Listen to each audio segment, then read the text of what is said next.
ပရိသတ်များအားလုံးပဲမင်္ဂလာပါရှင်။ Audio Night Channel ကနေပရိသတ်များအားလုံးကိုပြန်လည်ကြိုဆိုလိုက်ပါတယ်။ဒီ channel လေးကနေပြီးတော့ဇာတ်လမ်းကောင်းလေးတွေကိုအမြင်မပြတ်တင်ဆက်ပေးနေရပါမယ်။ဒီနေ့မှာတော့ပရိသတ်ကြီးအတွက်စာရေးသူပန်ဟော်ရေးသားထားတဲ့ထိုလူကြီးကိုချစ်ပါသည်ဆိုတဲ့ဇာတ်လမ်းကောင်းလေးကိုတင်ဆက်ပေးသွားမှာပါ။ဇာတ်လမ်းလေးကိုမတင်ဆက်ခင်မှာကျမတို့ရဲ့ channel လေးကို like and subscribe လေးလုပ်ပေးနဲ့ဘေးနားက notification ခေါင်းလောင်းလေးကိုလည်းနှိပ်ပေးခဲ့ဖို့တောင်းဆိုချင်ပါတယ်။ကြည့်ဒါဆိုရင်တော့ဇာတ်လမ်းလေးစကြရအောင်နော်။တခုတော့မနက်ခင်းလေးမှာပေါ့လူကြီးတယောက်အင်ရှိလန်းချင်းလေးရနေပြီးတော့ဖျက်လျှောက်သွားတယ်။အဲ့လူကြီးကလေခက်တီတီနဲ့ကြောက်ဖို့ကောင်းနေဟဲ့။နင်ကြွေညာမို့လားကောင်းမ။တတ်ထားကလေ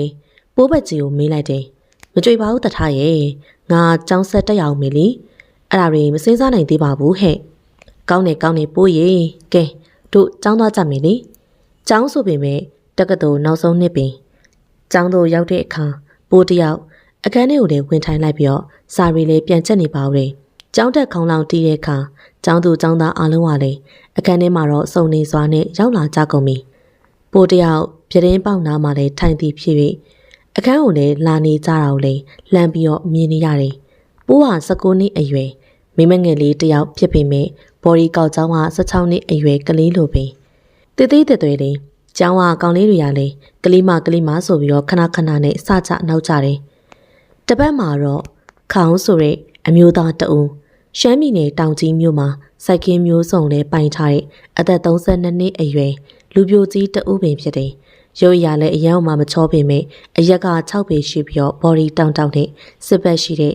ကာယလိုက်စားတဲ့သူလည်းဖြစ်တယ်။ပိုးတယောက်မိုးလင်းပြီးဆိုတာနဲ့ပြတင်းပေါက်ကနေအပြင်ကိုလည်းလေဘင်းတက်ရှည်ရှည်နဲ့ပြူးကြည့်နေမိပါတယ်။အကြောင်းရင်းကတော့ဟိုတနေ့ကတွေ့ခဲ့တဲ့သူအဲ့ဒီလူကြီးကာယဝတ်စုံနဲ့လမ်းလျှောက်နေတယ်ဆိုတာကိုလည်းကြည့်နေကြမှာမနက်တိုင်းမှလည်းလမ်းထားလျှောက်တတ်တဲ့ခေါင်ရဲ့ဘေးဘီဝဲရကိုတစိုးတစည်းများလည်းစိတ်ဝင်စားခြင်းမရှိပေ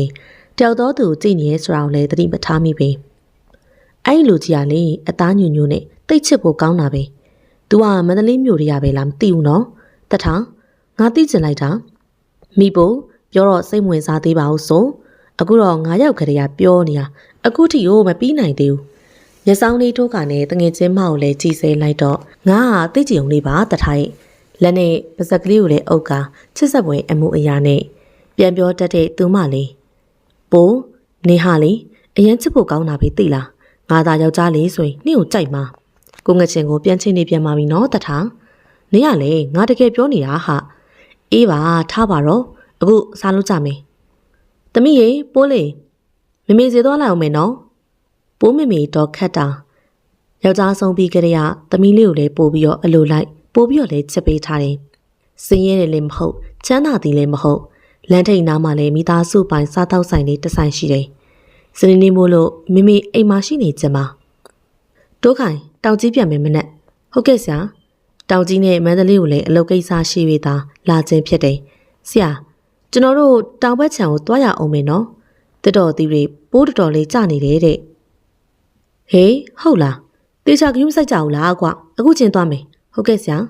တိုးခိုင်ဆိုတဲ့သူ့ရဲ့လူယုံတပည့်တငယ်ချင်းလိုလဲခင်မရတဲ့သူတကူကူဆိုရင်လည်းပြောပြတိုင်ပင်ပေါ်တယောက်လည်းဖြစ်တယ်ပိုးတို့ဘာလို့နဲ့စာမေးပွဲပြီးလို့အိမ်မှာအောင်းနေကြတယ်ဒီနေ့ကပိုးဖေဖေဆုံးနေဩဂုတ်လ17ရက်နေ့တနေ့ပြည့်တဲ့နေ့ပါမိုးလင်းနာနဲ့သားမီး2ယောက်တကုတ်ကုန်းနဲ့စွန့်ဖို့ရန်အတွက်ပြင်ဆင်နေကြတယ်အင်ရှိတက်ကဘဲတီတန်ထွက်ပေါ်လာတယ်သားမီး2ယောက်မျက်နှာချင်းဆိုင်ကနဲ့မျက်လုံးပြူမျက်စံပြူနဲ့မနဲ့အစောဘယ်သူမှလည်းလာလေးမရှိတာကြောင့်အံ့ဩနေကြတယ်သမီးသွားဖွင့်ပေးလိုက်မယ်မမေပိုးတကားနာကိုရောက်တဲ့အခါတပြင်းလေးကိုချကားနဲ့တကားဖွင့်လိုက်တယ်လူကြီး2ယောက်တယောက်ကလည်းဖေဖေရဲ့ရှေ့နေဖြစ်သူဦးအောင်ခိုင်ဝင်ခဲ့ပါရှင့်မမေကိုသွားခေါ်ပြီးတော့အဲကမ်းမှာလည်းအသီးသီးထိုင်ကားနဲ့ဘသူမှစကားအစမချေချသေးပဲဟုတ်ကဲ့ဘာကိစ္စမြန်ရှိလို့လဲရှင်းနေကြည့်တိတ်ဆိတ်နေတဲ့လေးဟာနေကိုမမေရစပြီးတော့ဖြိုခွင်းလိုက်တယ်ဒီလိုပါကိုဦးမဆုံးခင်ကဒီအိမ်ရဲ့ဆိုင်ရဲ့ကိုကုမ္ပဏီမှာလည်းငွေလိုဆိုပြီးတော့ကျွန်တော်ရဲ့မိတ်ဆွေစီမှာလည်းပေါင်ထားပါတယ်ရှင်သားမီးနှစ်ယောက်ပြိုင်တူပင်အံ့ဩသွားခဲ့ကြတယ်အဲ့ဒါနောက်လာထဲမှာပြောင်းပြီးကြဖို့အတွက်လာပြောတာပါခမကုံနာကဒီလာထဲမှာပါပြောင်းချိန်ရအောင်လို့တလနောက်ဆုတ်ပေးတာပါဒါပါပဲပြောပြီးပြီဆိုတော့ကျွန်တော်တို့ပြန်လိုက်ပါအောင်မေပြန်လေဖြည့်ချနိုင်ခြင်းမရှိတော့တဲ့အထိမ မျက်ရည်တွေကကြကနေဘာမှမပြောတာတော့ပဲစိတ်အေးလက်အေးအနားယူသွားခဲ့တဲ့သူကြောင့်နာကြီးနေမိပါတယ်ကိုဦးရဲ့ကျမတို့သားမျိုးစိတ်ထဲကိုမရှိလာလားယင်အကျိုးအကြောင်းတွေတောင်မှမပြောသွားဘူးလားအခုကျမတို့သားမိဘမနေရမှာလဲပြောရင်းနဲ့ရှိုက်နေတဲ့အမေကိုကြည့်ကပိုးရင်လာနေမိပါတယ်အရန်လေးဝမ်းနေရတယ်မေမေရှိုက်နေရင်ရင်ဘက်ကလေးဖိခါနဲ့လဲကျသွားပါတယ်ပိုးပြက်ရခတ်သွားတယ်မေမေဘာဖြစ်တာလဲယင်မေမေကြေကြပါအောင်ရှင်မေဘာဖြစ်တာလဲမသိဘူးဘေးဘက်ဝင်းချင်းအိမ်နီးချင်းတွေချက်ချင်းပင်ရောက်လာတယ်မိမိကိုလည်းထုကနဲ့လက်ကောက်ဝက်လေးကိုလည်းစိမ့်နဲ့ဘေးရင်ရတိုင်းရေးဆေးဆရာကြီးမျက်စိမျက်နှာပြတ်နေတာကိုပန်းရင်ထိတ်နေမိပါတယ်ဦးလေးမိမိကဘာဖြစ်တာလဲယင်မြဝန်းအိမ်လေးဆိုရွှဲကအတန်လေးတိမ်ဝင်လျက်မေးရှာတဲ့ကလေးမလေးကိုကြည့်ကအားလုံးပင်တနာသွားမိကြတယ်အဲ့ဒီဦးလေးကမျက်နှာကိုလည်းပြင်ကာနဲ့ပိုးဘက်ကိုလည်းလှည့်တယ်ကလေးမမင်းမီဆုံးပြီရှင်ကဘာကြီးကကြေမွသွားပြီပျက်စီးသွားပြီအရာအလုံးကလည်းပြောင်းပြန်နေဖြစ်ကုန်ပြီသမီးဘသူနဲ့နေရမှာလဲမမေရဲ့ပိုးရဲ့တငယ်ချင်းတက်ထားကလည်းတရင်ချာချင်းမှာပင်တောင်ကြီးကနေမန္တလေးကိုလည်းရောက်လာတယ်မန္တလေးကိုအဖွားရှိလို့ကျောင်းလာတက်ပြီးတော့ပြန်သွားခဲ့ကြမှာပိုးလေးစိတ်တမကြနဲ့နော်နင်းပွားမှလည်းတက်လန်းတွေအများကြီးရှိသေးတယ်ဆက်ကြိုးစားရမယ်တပတ်တိတိပင်ကြာပြီဖြစ်တော့လေတမိုင်းမိုင်းတတွေနဲ့ပိုးလေးကိုမြင်နေရသည်မှာစိတ်မချမ်းသာပင်ပိုးလေးဒီမှာလည်းနေလို့မရတော့ဘူးဆိုတော့တောင်ကြီးကိုလိုက်ခဲ့ပါလားငါနဲ့တူတူတိုက်ခန်းငားနေကြမယ်လေနင်းလည်းမမိုင်တော့နဲ့နေအမေစိတ်ဖြောင်းဖြောင်းနေရလိမ့်မယ်ဟုတ်တယ်တထားပြမှန်တယ်ငါမငိုတော့ဘူးဘဝကိုရိုးရှင်းစွာနဲ့ဖြတ်တန်းမယ်ပန်းထိုင်နေရာကနေထားလိုက်ကတထားညနေကားနဲ့သွားကြမယ်လေပြီးတော့တိုက်ခန်းကငါလည်းပါမယ်နော်ဟိုမှာအခင်းတွေပါတွေပေါ်တယ်ဆိုတထားဟုတ်လားဟုတ်တယ်ပန်းလေးရဲ့ငါဦးလေးမလေးခြံနေအများကြီးရှိတယ်နင်တို့ချိန်ငါပြောမယ်လေပန်းရဲ့မျက်နှာလေးကပြုံးရိပ်ရောင်လေးတန်းသွားတယ်တကယ်ချင်းတရားကိုတောင်ကြီးတို့ပင်ခြေတက်လာခဲ့ကြတယ်ရောက်တဲ့အခါအရန်အေးတာပဲနော်တထားဟုတ်တယ်ပို့ရဲ့ဒီဘက်ကအမြဲတမ်းစောင်းရသည်လို့ဖြစ်နေတာပူရဲလို့မရှိဘူးလာသွားကြမယ်တိုက်ခန်းစီကိုအိုးလေးကိုဖုန်းဆက်ပြီးတော့ပြောထားတယ်သူ့အိမ်ရဲ့ဘေးကတိုက်ခန်းလိုမျိုးအခန်းသေးသေးလေးမှနေတဲ့ကျေးဇူးတင်ပါတယ်တထားရဲ့နင်သာမရှိရင်လေငါဘာလို့ရမလဲသိမှာမဟုတ်ဘူးတောင်နေတရားပွေးဖက်ကနေခဏကြာတဲ့အခါနန်းတော်တမကြီးမာလာတဲ့အိမ်ချံဝင်းကြီးတဲ့ကိုလည်းရောက်လာခဲ့တယ်စိမ့်ဆူနေတဲ့အပင်ငယ်တွေကလည်းတမျိုးလှနေပြီတယ်အထုပ်လေးတကားနားမှလည်းချထားခဲ့ပြီးတော့ဧကန်းမှာပင်ထိုင်နေကြတယ်ဦးတို့ခိုင်ဦးလေးရော့ရင်ဘယ်သွားလဲရှိတယ်တူမကြီးရဲ့အပေါ်တက်မှာသွားခေါ်ပေးမယ်နော်တိုးအောင်ပြောပြရနဲ့အပေါ်တက်ကိုလည်းတက်သွားတယ်ခဏကြာတဲ့အခါမှာတော့အနက်ရောင်ရှုပ်ဖနက်ဘောင်းမီအင်ဂျင်အနက်ရောင်တွေကြီးပဲဝတ်ထားတဲ့လူတယောက်ဆင်းလာတယ်။အိုးဟိုလူကြီးပါလား။တိုက်ဆိုင်လိုက်ပုံမြန်ပန်းမျက်တောင်မခတ်တန်းစိုက်ကြည့်နေပြီးတော့မြင်လိုက်တယ်။ဟဲ့ကလေးမအော်တန်နဲ့တူတူအသေးစိတ်ပြန်ဝင်သွားခဲ့တယ်။ဦးလေး तू ကသမီးတငယ်ချင်းပိုးပကြီးတဲ့သူ့မိမိကအရင်တစ်ပတ်ကအဲ့ဒါကြောင့်မလို့ဦးလေးချမ်းမအလုပ်ကလေးရှိတယ်ဆိုရင်ပိုးလေးကိုအလုပ်ခန့်ပေးပါနော်။ဦးလေးသူကလည်းတီးတစ်ပင်စိုက်ပြိုးရတာဝါသနာပါတယ်။တရားပြောပြရနဲ့ကလေးမကိုလည်းတစ်ချက်ကြည့်လိုက်တယ်။ဘလောက်တောင်မှစိတ်ပင်ပန်းနေလဲမသိမျက်နှာလေးကလည်းညှိုးငယ်နေရဲ့ဂယုနာစိတ်လေးပင်ဝင်သွားခဲ့ရတယ်။โอเคလေတူမလေးတငယ်ချင်းစော်လဲဦးလေးအလုတ်ခန့်လိုက်ပါမယ်။ခြံတောက်ကတိုက်ခန်းသေးသေးလေးမှာနေလိုက်နော်။ရော့ဒီမှာတော့လူမနေတာကြတော့တန်ရှင်းတော့ပြန်လောက်ရမယ်။စကားပြောရတော့မှအရန်ကြည့်ကောင်းနေတဲ့လူကြီးကြောင့်မျက်နှာလေးပင်ပြုံးတောင်တန်းသွားတယ်။ရင်ထဲကအပူလုံးကြီးကိုလည်းရှင်းပေးလိုက်တာလူကြီးပင်မဟုတ်လားကျေးဇူးတင်ပါတယ်လူကြီးရဲ့တွေးလက်စာကိုလည်းရက်လိုက်ကနေဟုတ်ကဲ့လူကြီးရပါတယ်ရှင်ပိုးလုပ်လိုက်ပါမယ်နေစားနဲ့အလုပ်ပေးတာနဲ့ပဲကျေးဇူးတင်လာပါပြီလူကြီးတဲ့သူခေါ်လိုက်တဲ့နန်းစားလေးကရင်ထဲမှာတခုခုဝင်သွားတယ်လို့နှဝင်ချိုးလိုက်တာအနေနဲ့အလားလားမိမရီနဲ့မပတ်သက်ခဲ့ပြီမနစ်သက်ခဲ့တဲ့နှလုံးသားကြီးကလည်းအခုတော့လေနုနုလေးတိုးဝှေ့သွားခဲ့ပြီရပါတယ်ဒါဆိုအလုပ်သွားလိုက်အောင်မေတူမလေးကြည်စီစဉ်ပေးလိုက်နော်မျက်နှာပြုံးကနဲ့အိမ်ထဲထွက်သွားတဲ့ဦးလေးကြီးကိုကြည့်ကတတ်ထားအံ့ဩနေလေတယ်အပွားကျင်ဘက်တွေ့ခိုင်းတာတော့မှညင်းလွတ်နေတဲ့ဦးလေးကအခုပိုးရှင်မှာပြုံးလို့ဦးလေးကနင့်ကိုကြည်ညာတွေ့လားပန်းဟာစကားပြောတာမလို့ကြည်ပြောတာပါတတ်ထားရဲ့သွားမယ်လားတကယ်ကျမလက်မောင်းလေးကိုလည်းအသာထုတ်ကနဲ့မျက်နှာလေးပင်ရဲလာခဲ့တယ်ပိုးတို့တန်ရှင်းလုပ်ပြီးတဲ့အခါ အကန်းလေးကလည်းအတော်လေးကိုမှလှသွားပြီးတိုက်ခန်းဆိုပေမဲ့တက်ထက်တိုက်ပူလေးမိသားစု၃နှစ်ရောက်ပြီးနေလို့ရနိုင်တယ်ဟိုလူစည်းမျက်နှာကိုလည်းမြင်အောင်လာခဲ့တယ်တထားနေဦးလေးနမရဘာလဲရင်မနက်ကမမီးလိုက်ရအောင်အော်ဟုတ်တာဦးလေးနမရခေါင်းနဲ့တလုံးနဲ့လူပြိုကြည့်လေမျက်စောင်းလေးထိုးခါနဲ့ကြော်ညာဝင်လိုက်သေးတယ်နေနဲ့သာငါဦးလေးကြိုင်နေသဘောတူတယ်သိလား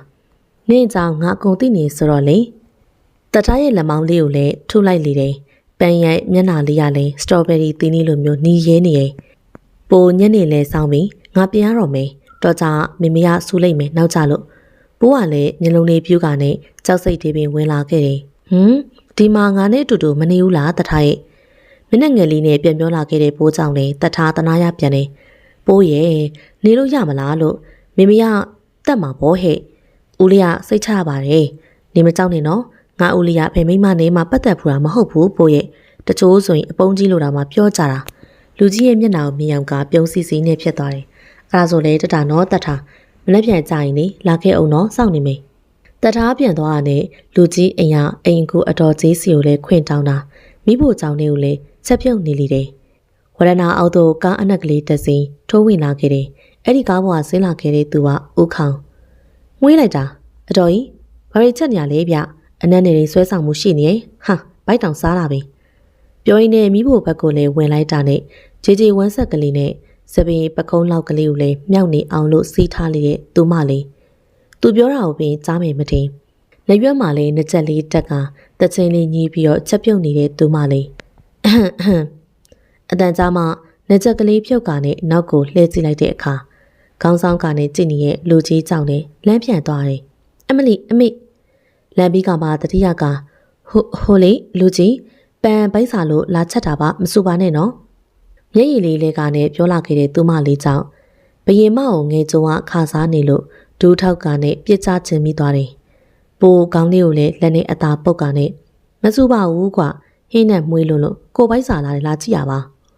ပြုံးစီစီနဲ့ပြောနေခဲ့တဲ့လူကြီးကြောင့်လေမွေးညင်းလေးတွေပါထောင်သွားခဲ့ရတဲ့အထိအလိုက်မသိတဲ့ကိုယ်နှလုံးသားခုန်ပေါက်နေလျော်တယ်ဟိအဲ့ဒါဆိုပိုးထမင်းခုပေးမယ်နော်လူကြီးဒါနဲ့လေပိုးချန်ထဲမှာအလုံးလုံးလို့ရပြီလားယင်သူမလေးခုကပ်ပေးနေတဲ့ထမင်းကိုလည်းကြိတ်ကကြက်ကုန်းပေါင်ကြော်လေးကိုလည်းတစုံစားကြည့်လိုက်တယ်ဝါအရသာဒေါ်ကြီးထက်တောင်မှကောင်းနေသေးရပဲခြေထဲမှာအလုံးမပြီးတော့ဘူးတိတ်ဆိတ်နေတဲ့လေဟာနဲ့ကိုလည်းဖြတ်ခွင်းလိုက်တဲ့ထွက်ပေါ်လာခဲ့တဲ့အတန်းကြောင့်လေပိုးကချက်ချင်းပင်မျက်ရည်တွေကလေးဖြစ်သွားတယ်သူပြောလိုက်တဲ့စကားကြောင့်ကလေးဖြစ်နေတဲ့သူမလေးကိုကြိတ်ကအတိတ်ပဲကောင်းမှားသွားပြီဆိုတာသိလိုက်တယ်ကိုပြောတာအဲ့လိုသဘောမျိုးမဟုတ်ပါဘူးချန်လုတ်ကိုမပေးတော့ကိုရဲ့ဝေယဝစ်စာကိုလုပ်ပေးရမယ်ထမင်းလည်းချက်ကျွေးရမယ်အဝေးအစားလျှော်ပါညာအတော်ကြီးပဲလုပ်လိုက်မယ်မင်းအနေနဲ့ကကိုပေးနာမှာရှိနေဖို့ပဲပြောပြီးမှစကားလွန်ပြီးဆိုတာကိုလည်းသိလိုက်ရကြဟိုလေကိုပြောတာကဘာစိတ်မှမပါဘူးနော်အထင်မလွဲနဲ့အတင်းရှင်ပြနေတဲ့လူကြီးကြောင့်ကုတ်ဖက်ချင်စိတ်တွေပါပေါက်လာတယ်ဘယ်သူကတခြားတွေ့ရကြညာပဲပြောဦးမပြောချင်ဘူးမျက်စောင်းလေးထိုးနေတာကိုလူကြီးကအမြင်သွားခဲ့တော့ပြုံးစီစီနဲ့လုံနေလေတယ်မျက်နှာလေးနေရဲကရှက်ကိုရှက်ခန်းနဲ့အခန်းလေးကိုလည်းပြန်လာခဲ့တယ်ဘယ်လိုလူကြီးလဲမသိဘူးရင်ခေါင်လို့အရန်လောက်တာပဲအတွေးတို့နဲ့အိမ်မောကြနေလေတော့တယ်တစ်ဖက်မှာလည်းအလားနီးတူစွာပင်အတွေးနဲ့ချက်နေတဲ့အဲ့ဒီလူကြီးအနေနဲ့အလားလားစောင့်ထိန်လာကြရတဲ့တမာတိတွေမင်းနဲ့မှာပဲပြက်ပြီးထင်ပါရဲ့ကွာမြင်ချင်းမှာပဲအချစ်ဆိုတာဒါကိုပြောရလားတယောက်တည်းအတွေးပေါင်းစုံနေနဲ့ရောက်ရက်ခက်ကမိကနေအိပ်ပျော်သွားတယ်မိုးလင်းတာနဲ့မျက်နှာသေးအဝိတ်စားလဲကအောက်ကိုလေးဆင်းလာခဲ့တာနဲ့မိဖို့ခန်းထဲမှာတကုတ်ကုန်းနဲ့ချက်ပြုတ်နေရဲ့သူမလေးကိုတွေ့ရတော့မနက်ခင်းကပို့ပြီးတော့ပြီးပြည့်စုံသွားတယ်ဒီနေ့တော့မနီးယားနဲ့မတူညီညိုရဝမ်းဆက်ကလေးနဲ့ကြောမော့နေပြီတယ်ဝါနီကလေးမှာအတန်ကြားရဘက်ကိုလေးလှည့်ကြည့်လိုက်တော့အနက်ရောင်တွေကြီးဝိစိန်ထိုင်လူကြီးရဲ့ဘော်ဒီကလည်းဂိုင်းစတာတယောက်လိုပင်ကြည်ကောင်းလာပါတယ်မျက်ခုံးကောင်းနှာထန်ဆစ်ဆစ်နဲ့ပါယိုးကကားတရောင်လေးတွေရှိနေပါတယ်မပြုံးထားပါဘဲနဲ့လေးကိုင်းတရံပြုံးနေတယ်လို့ကွေးနေရဲ့နှကန်းတစုံကချက်စရာကောင်းလာတယ်။အိုးဘာတွေတွေးမိနေပါလဲ။တတိလေးကနဲ့ဥကောင်ထမင်းခူးရတော့မလားယင်။ခူးလိုက်လေကိုလည်းဘိုက်စာနေပြီ။ကလေးရောအတူတူလာစားလေ။ပိုးလေဥပြောတယ်လို့ပဲထမင်းဝိုင်းမှာတော့အတူတူထိုင်စားလိုက်တယ်။ရှင်ထဲမှာတော့ပန်းနေပွင့်နေလေတယ်။သူခေါ်တဲ့နန်းစားလေးကိုတိတ်ကြိုက်တယ်။ဘလို့ပလောင်စားနေရဲ့သူမလေးကိုကြည့်ကနဲ့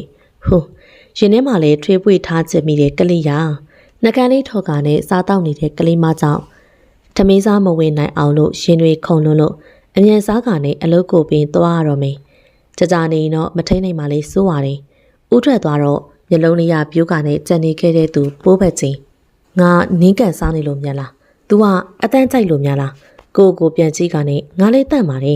ဘာကြောင့်လဲပေါ့ပြန်လာမှပဲမေးတော့မယ်တယောက်တည်းမျက်စောင်းထိုးလိုက်နှကန်းကိုက်လိုက်နဲ့အလုံးရှုံနေလေရဲ့ဦးခန့်တက်ရလိုက်တာယောက်ျားလေးတယောက်နေတဲ့အခန်းထဲတောင်မှမတူတခန်းလုံးမှလည်းသူ့နေရာနဲ့အစီအီရှိနေကြတယ်တန်ရှင်းဖို့ဝင်လာခဲ့တယ်ဆိုပေမဲ့ကြည်ပြီးတော့သာပြန်ထွက်လာခဲ့ရတယ်ဘာမှလည်းလုံးစရာမရှိတော့အကြောင်းအောက်တက်ကိုဆင်းလာကတချင်းလေးဖွင့်ပြီးတော့ခဏမေးနေလိုက်တယ်ဒေါ်ကြီးကသူ့လုံနဲ့သူရှုပ်နေရဲ့ညနေဆောင်လို့ခြံထဲကိုလည်းကားတစ်စီးဝင်လာခဲ့တယ်ဦးထင်တယ်မနေ့ကအကြောင်းလည်းမေးဦးမှာပဲတက္ကမကြီးဖေးကိုသွားကနဲ့အိမ်ထဲအဝင်ကိုစောင့်နေလိုက်တယ်တကားပေါင်းမှလည်းမိကားနဲ့ရက်နေတဲ့ကောင်မလေးကိုတွေ့ရအောင်ကြောင့်မောနေရတော့မှအမောပြေသွားတယ်ဦးခေါင်ပိုးမေးစရာရှိလို့မေးလေကလေးမနေ့ကထမင်းစားနေနဲ့ဘာလို့အတင်းထသွားလဲပိုးထမင်းစားတာညစ်ပတ်လို့လားမဟုတ်ပါဘူးကွာအရေးကိစ္စပေါ်လာခဲ့လို့တမျိုးမထင်နဲ့ကြားလားဟုတ်ကဲ့အဲ့ဆိုပိုးထမင်းပြင်ခဲ့လိုက်တော့မယ်နော်ညကြရင်ပိုးတငယ်ချင်းမွေးနေပွဲသွားကြလို့ဦးခေါင်ခွင့်ပြုတယ်မဟုတ်လားယင်တထားနေအတူတူသွားမှာခွန်နိုင်ကြသူ့လာခေါ်မယ်တဲ့သူမဖြစ်သူကိုသာကောင်းခောက်ပြစ်လိုက်ချင်တော့တယ်သူမလေးနဲ့လည်းဘာမှမဆိုင်တာကြောင့်မချုပ်ချယ်ခြင်းပဲအင်းပေါ့သူလည်းတနေကုန်အိမ်ထဲမှာနေရတာပြင်းနေမှာပေါ့သွားပါစီလေဘာမှမပြောနေဘဲနဲ့ခေါင်းသာညှိပြလိုက်တော့တယ်ခွင့်ပြုချက်ရတာနဲ့တချို့နဲ့ပြေးထွက်သွားတဲ့ကလေးမကြောင့်လည်းပြုံးမိသွားတယ်ရေမိုးချိုးကနဲ့ပပဖြစ်အောင်တီရှပ်ကလေးနဲ့ပစိုးလေးတောင်ဝစ်ဆင်လိုက်တယ်မှန်လေးကိုတစ်ချက်ကြည့်ကကိုပုံကိုမမြင်ဘဲနဲ့မျက်လုံးထဲမှာဟိုကောင်မလေးကိုသာမြင်အောင်နေတယ်ခက်တော့ခက်နေပါပြီဒီကောင်မလေးနဲ့တော့ကြိုင်ဝါးစားပြီးရောမယ်တယောက်တည်းအတွေးတွေနဲ့ပြုံးနေမိတယ်နိုင်ရိုလည်းတစ်ချက်လှမ်းကြည့်က9နာရီတောင်မှထိုးနေပြီအိမ်ရှိမှလည်းကားတန်ကြားတယ်ဒူမကြီးလာပြီထင်တယ်စင်းကြည့်အောင်ပါပဲအောက်တော့ရောက်တဲ့အခါမြမဝမ်းဆက်စိမ့်နှုရောင်ကုတ်ပေါင်းလေးဝက်ကနဲ့စပင်ကိုလည်းဖဲချိုးအစိမ့်လေးချီထားသေးတယ်ဂရီပါဖနက်အမြင့်လေးနဲ့ကြက်တည်ရှိလာပါတယ်မျက်နှာမှာလည်းမိတ်ကပ်ပပလေးနဲ့ပန်းစီရောင်နှကန်းကြီးလေးစိုးထားတယ်ဘယ်လိုပင်ကြည့်ကြည့်ဒီကောင်မလေးကတိတ်လှနေရင်ဒူမဖြစ်တဲ့သူကတော့ရှက်ပေါ်ပေါင်ပေါ်နဲ့သွားတော့မလို့လားလေကားတက်ကနေတထစ်ချင်းစီဆင်းလာခဲ့တဲ့သူဦးခေါင်ပစိုးဝစ်တောင်လည်းပထမဆုံးမြင်ဖို့ချင်မှာယောက်ျားပြီးသားတဲ့ဘော်ဒီကြောင့်လည်းကြည်ကောင်းလာတယ်ဟုတ်တယ်ဦးလေးအေးစင်နိုင်မတိုင်ခင်ပြန်ပို့ပေးလိုက်တူမဟုတ်ကဲ့ဦးလေးစိတ်ချဘာမှဖြစ်စရာအောင်နော်တူမဖြစ်တဲ့သူရဲ့အပြောကြောင့်ခေါင်းကုပ်လေပင်ပွတ်နဲ့လုံနေမိပါတယ်ဟိုကလေးမလည်းအလိုက်ကန်းဆိုမှမသိတာသွားဖြေးလေးနဲ့လုံနေသေးတယ်အေးသွားကြတော့စောစောပြန်ခဲ့ကြနော်ပြောပြီးတော့အိမ်ပေါ်တို့လည်းတက်သွားခဲ့လေတယ်လူပြိုကြီးရှက်သွားပြီးပို့ရင်တက်ထားရင်လူကြီးကိုမဆဆမ်းပါနဲ့ဟဲ့အာနာဆရာကြီးသွားကြမယ်တို့တယ်ကားလေးတငိမ့်ငိမ့်နဲ့မောင်းလာခဲ့တဲ့ကဘေးဘဝင်ကျုံလေးလိုက်ကြည့်နေမိတယ်မီးအောင်စုံနေနဲ့တိတ်လာတာပဲနော်မျိုးကြီးကတသက်လုံးနေသွားခဲ့ရရင်တိတ်ကောင်းမှာပဲတနေရာရောက်တဲ့အခါကားလေးကငြိမ်သွားခဲ့တယ်ခြံဝင်းတစ်ခုတည်းကိုလည်းကားလေးဝင်ရက်လိုက်တယ်လူတွေဝင်လိုက်ထွက်လိုက်နဲ့အတော်လေးမှများလာတယ်ပိုးလာငါဘေးမှာပဲနေနော်ဘဲမှမသွားနဲ့ယောက်ျားလေးတွေစကားလာပြောရင်မပြောနဲ့နော်သူတို့ကတနာယူတွေသူတို့စကားပြောနေတာကိုယောက်ျားလေးတစုပြူပြဲပြီးတော့ကြည့်နေကြတယ်လက်ညှိုးတထိုးထိုးနဲ့ပင်ပိုးဟာလည်းစက်သိန်းတွေပင်ထလာခဲ့တယ်တတ်တာခဏနေပြန်ကြရအောင်လေငါမနေရဲဘူးကြောက်တယ်အေးပါပိုးရဲ့အဲ့ဒါဆိုနေဒီမှာထိုင်နေနော်ငါစားစရာသွားယူပေးမယ်သိလားပိုးတယောက်တည်းကြံနေခဲ့လေတော့ဟိုဖွဲ့ရအကောင်လေးတစုကလည်းအချိုရည်လိုက်ပေးတဲ့ကောင်လေးကိုခေါ်ကနေစီယုံပြီးတော့အချိုရည်ခွက်တွေကိုလည်းစိတ်ကြွဆွေးမှုတ်တွေထက်ကပိုးကိုလည်းပေးခိုင်းလိုက်တယ်ပိုးကလည်းလာပေးတာကိုအံ့ဩတာကြောင့်ဘေးပတ်လေကိုလည်းကြည့်လိုက်တဲ့အခါတခြားသူတွေကိုလည်းလိုက်ပေးနေအောင်မြင်ရတယ်ဘာမှတော့မဖြစ်တော့ပါဘူးလို့တွေးကနေအချိုရည်ခွက်ကိုလည်းမောတောက်လိုက်တယ်ဟဲ့အောင်ဟိုစော်လေးတော့ဒုတ်ကွင်နဲ့ဝင်လာပြီကွာခဏနေသွားကြမယ်ကားစင်သေးလှုပ်ခိုင်းထားလိုက်အေးပိုးခဏကြာတဲ့ကရီဝဝေးဖြက်လာတယ်မူရာလိုလိုပူရာလိုလိုနဲ့ရောက်ရက်ခတ်နေရင်မုံသွားယူတဲ့တထကလည်းကြာလိုက်တာပိုးအနားကိုလည်းတရက်ရောက်လာတယ်ဒါကိုလည်းသတိထားမိတယ်ဘသူပဲဝါဆိုတော့ပိုးတိချမသိပြီဟိတ်ကောင်းမလေးတနေရသွားကြမလားမျက်လုံးရဲကြီးတွေနဲ့ပိုးကိုကြည့်ကနဲ့ဆွဲခေါ်မယ်လို့တော့တထရင်တထကဲပါအောင်ပိုးတန်ကြောင်တထပိုးစီကိုလည်းအပြင်းလေးလာကရောက်တော့လေမမီတော့ပြီပိုးကိုလည်းဆွဲခေါ်နေကြတော့လေဘသူကမှမကူညီရဲကြပြီ တယောက်မှာတော့တမြောင်ပါနေရကြောင်းတထားအကြံရကနဲ့ဖုန်းကိုဖွင့်ပြီးကိုတက်တရဦးလေးဆိုတဲ့နာမည်ကိုနှိပ်ကနဲ့ဖုန်းခေါ်လိုက်တယ်ဟယ်လိုတူမပြောတပတ်ကအတန်ကြားနဲ့ဦးလေးပို့ကိုကဲပါအောင်ယောက်ျားတွေတစုပို့ကိုဆွဲခေါ်သွားလို့တူမပြောတန်ကြောင်းရင်တစ်ခုလုံးလေးမီးမြိုင်လိုက်သလိုချွေးပြန်လာခဲ့တဲ့အထိပူလာခဲ့တယ်အခုကဘာမှလဲငါခုလာခဲ့မယ်လိမ့်စာပို့လိုက်သူတို့လိုက်ကြည့်တာအဝေးမရအောင်လို့အချိန်ဆွဲထားဦးလေးကိုလည်းလိမ့်စာပို့ပြရနဲ့ဘေးပတ်ဝင်းကျင်ကလူတွေကလည်းအခုမှလာကူကြလေတယ်အမျိုးမျိုးကောင်းလေးတွေကအတော်လေးကိုမှအတင်ရဲကြတယ်မွေးနေ့ရှင်တငယ်ချင်းရဲ့အတိလည်းမဟုတ်ပေအချိန်ကိုရနိုင်တဲ့လောက်ဆွဲကနဲ့ဦးလေးအလာကိုလည်းစောင့်နေလေတယ်ပြောပြရနဲ့ကားပေါ်တက်ကတဟုန်ထိုးမောင်းနေလာခဲ့တယ်တူမပို့ပေးလာခဲ့တဲ့လိမ့်စာအတိုင်းလာခဲ့တဲ့အခါခဏနဲ့ချက်ချင်းဟိုမှရောက်လာခဲ့လေတယ်ရောက်တာနဲ့ကားပေါ်နေစင်းကသူမလေးကိုလည်းတွဲထားကြတဲ့သူတွေနဲ့အပြန်လန်ထိုးချိတ်ကရဲတွေလည်းရောက်လာခဲ့ကြတယ်တခြားသူတွေလည်းကူကြတယ်ကောင်းလေးချောက်တော့ရဲတွေနောက်ကိုလည်းလက်ကောက်ဝတ်ပေးကနဲ့ခေါ်သွားခဲ့ကြတယ်မြေပြင်ပေါ်မှာလဲကျနေတဲ့သူမလေးစီကိုသွားကပွေးချီလာခဲ့တယ်သူမလေးကညည်းနေတယ်တခုခုမိထားတယ်ထင်ပါရဲ့တူမဘက်ကိုလည်းတစ်ချက်လက်ကနဲ့တူမပြန်တော့ပို့ဦးလေးခေါ်သွားလိုက်မယ်စိတ်မပူနဲ့ပြောပြီးတော့အိမ်တို့သာပြန်လာခဲ့ရတယ်ရောက်တာနဲ့သူမလေးကိုအပေါ်တက်ကသူ့ရဲ့ကရင်ပေါ်တို့လည်းတင်ပေးလိုက်တယ်ချပေးပြီးတော့ထမယ်အလုပ်လက်ကိုလည်းစက္ကနဲ့ဆွဲခံလိုက်ရကြောင်းပူနွေးနွေးနဲ့နှကန်းတို့ထက်လျက်ဖြစ်သွားတယ်ဒီချုံမြိန်မှုကအချစ်လားတကနလေးနဲ့အယူအမှုဖြစ်စေတယ်စိတ်ကိုထိန်ကာနဲ့နှကန်းချင်းနဲ့ခွာလိုက်တယ်ကလေးရဲ့မင်းကိုဆုံးရှော့မှအရန်ကြောက်သွားခဲ့တာပူတယ်ပါဇက်ကနေပူတယ်လို့ပြောပြီးတော့အင်ဂျီတွေအတင်းဆွဲချွတ်နေရကြောင်းစေးမိလာတယ်ဆိုတာသူသိလိုက်တယ်အဲ့ဒီအရာတော့ရေအေးနဲ့ပတ်လိုက်မယ်ဆိုရင်စေးပြေတယ်လို့လည်းသူကြားဖို့တယ်သူမလေးကိုပွေကနဲ့ရေချိုးကန်းလေးကိုလည်းချပေးကအေးဆက်နေတဲ့ရေပန်းကိုလည်းဖွင့်ချပေးလိုက်တယ်အဲ့ဒီကမှသူမလေးစေးပြေသွားဟန်တူပါတယ်မျက်စိလေးဖွင့်ကနဲ့ပက်ပက်လေးလိုက်ကြည့်နေလေတယ်ဘေးနားမှာမမကြီးရက်နေတဲ့ဥခေါင်ကြောင့်လမ်းဖြန့်သွားတယ်ဥခေါင်ဘာလုပ်နေရလဲသူမလေးကိုလည်းပြူပြူကြီးကြည့်နေတဲ့ဥခေါင်ကြောင့်အလန်တကြားပင်အော်ဖြစ်လိုက်တယ်ဘာမှမလုပ်ပါဘူးကွာကလေးစင်းမိလာလို့ရေပန်းဖွင့်ပေးရပါနောက်ဘင်းမှမသွားတော့နဲ့ကိုစိတ်မချဘူးသူများကိုပိုင်စိုးပိုင်နေနဲ့လူလေကြီးစိတ်ထဲမှာကြိတ်၍ပြောကနဲ့မျက်စောင်းလေးထိုးပြလိုက်တယ်သွားအဝတ်သွားလိုက်ကြပြီးတော့အဲ့ဒီခါမှမနေတော့နဲ့ကိုဘေးခါမှလာနေတော့ပြောပြရနဲ့ဝရဏတို့ထွက်ကစိတ်လိပ်ဖွာနေလိုက်တယ်ပိုးလေရေချိုးခန်းလေးကနေထွက်ကမျက်လုံးလေးဝှေ့ကနဲ့လိုက်ရှာလိုက်တော့ဝရဏမှာခါထောက်ပြီးတော့စလေးတောက်နေတဲ့ဥကိုတွေးလိုက်ရတယ်ဒီလူကြီးကစွဲဆောင်မှုအရန်ရှိတာပဲတကယ်ပဲပိုးတွေးလက်ဆောက်လေးရပ်ပြီးတော့တိုက်ဖို့လေးရအဝတ်အစားတွေကိုယူကအင်ကြီးပေါ်တို့လည်းပြောင်းရွှေ့ခဲ့လိတယ်ဦးနဲ့ကက်ရက်အခန်းမှာနေရမှာဆိုတော့နည်းနည်းတော့ရင်ခုန်မိတယ်ဦးဟာရောဘာလို့ကျင်နာပြနေရလဲတိတ်တိချင်မိတယ်တကောင်ကျွမ်းမလေးအတွက်ကတော့ဦးရဲ့ကျင်နာမှုကနှစ်ချိုင်းဆုံးတနေရာမှာအမြင့်တွယ်လေပြီဟယ်လိုတထနေ့ဦးရဲ့ချမ်းကဘာမှရှိရလဲဟဲ့ဦးလျာနေ့ကိုအလုံးမပေးဘူးလားဟုတ်တယ်သူ့ရဲ့ဝေယဝစ်စာပဲလှုပ်ပေးတဲ့ဒါပေမဲ့ငါဦးကောင်ရဲ့ချမ်းကိုရောက်ဘူးချင်တယ်ဟိုဘက်ခန်းကဝရဏမှာဖုန်းပြောနေတဲ့သူမလေးအတန်ကိုလည်းအတိုင်းသားကြားနေရတယ်နောက်နေ့ချမ်းဘက်ကိုခေါ်သွားဖို့အတွက်ဆုံးဖြတ်လိုက်တယ်ဟယ်လိုတိုးခိုင်မနေ့ပြန်ချမ်းဘက်ကိုငါလာမယ်ဧည့်သည်လေးပါမယ်အခန်းတစ်ခန်းတန်ရှင်းလုပ်ခိုင်းထားလိုက်ဟုတ်ကဲ့ကျွန်တော်အခုပဲပြောလိုက်ပါမယ်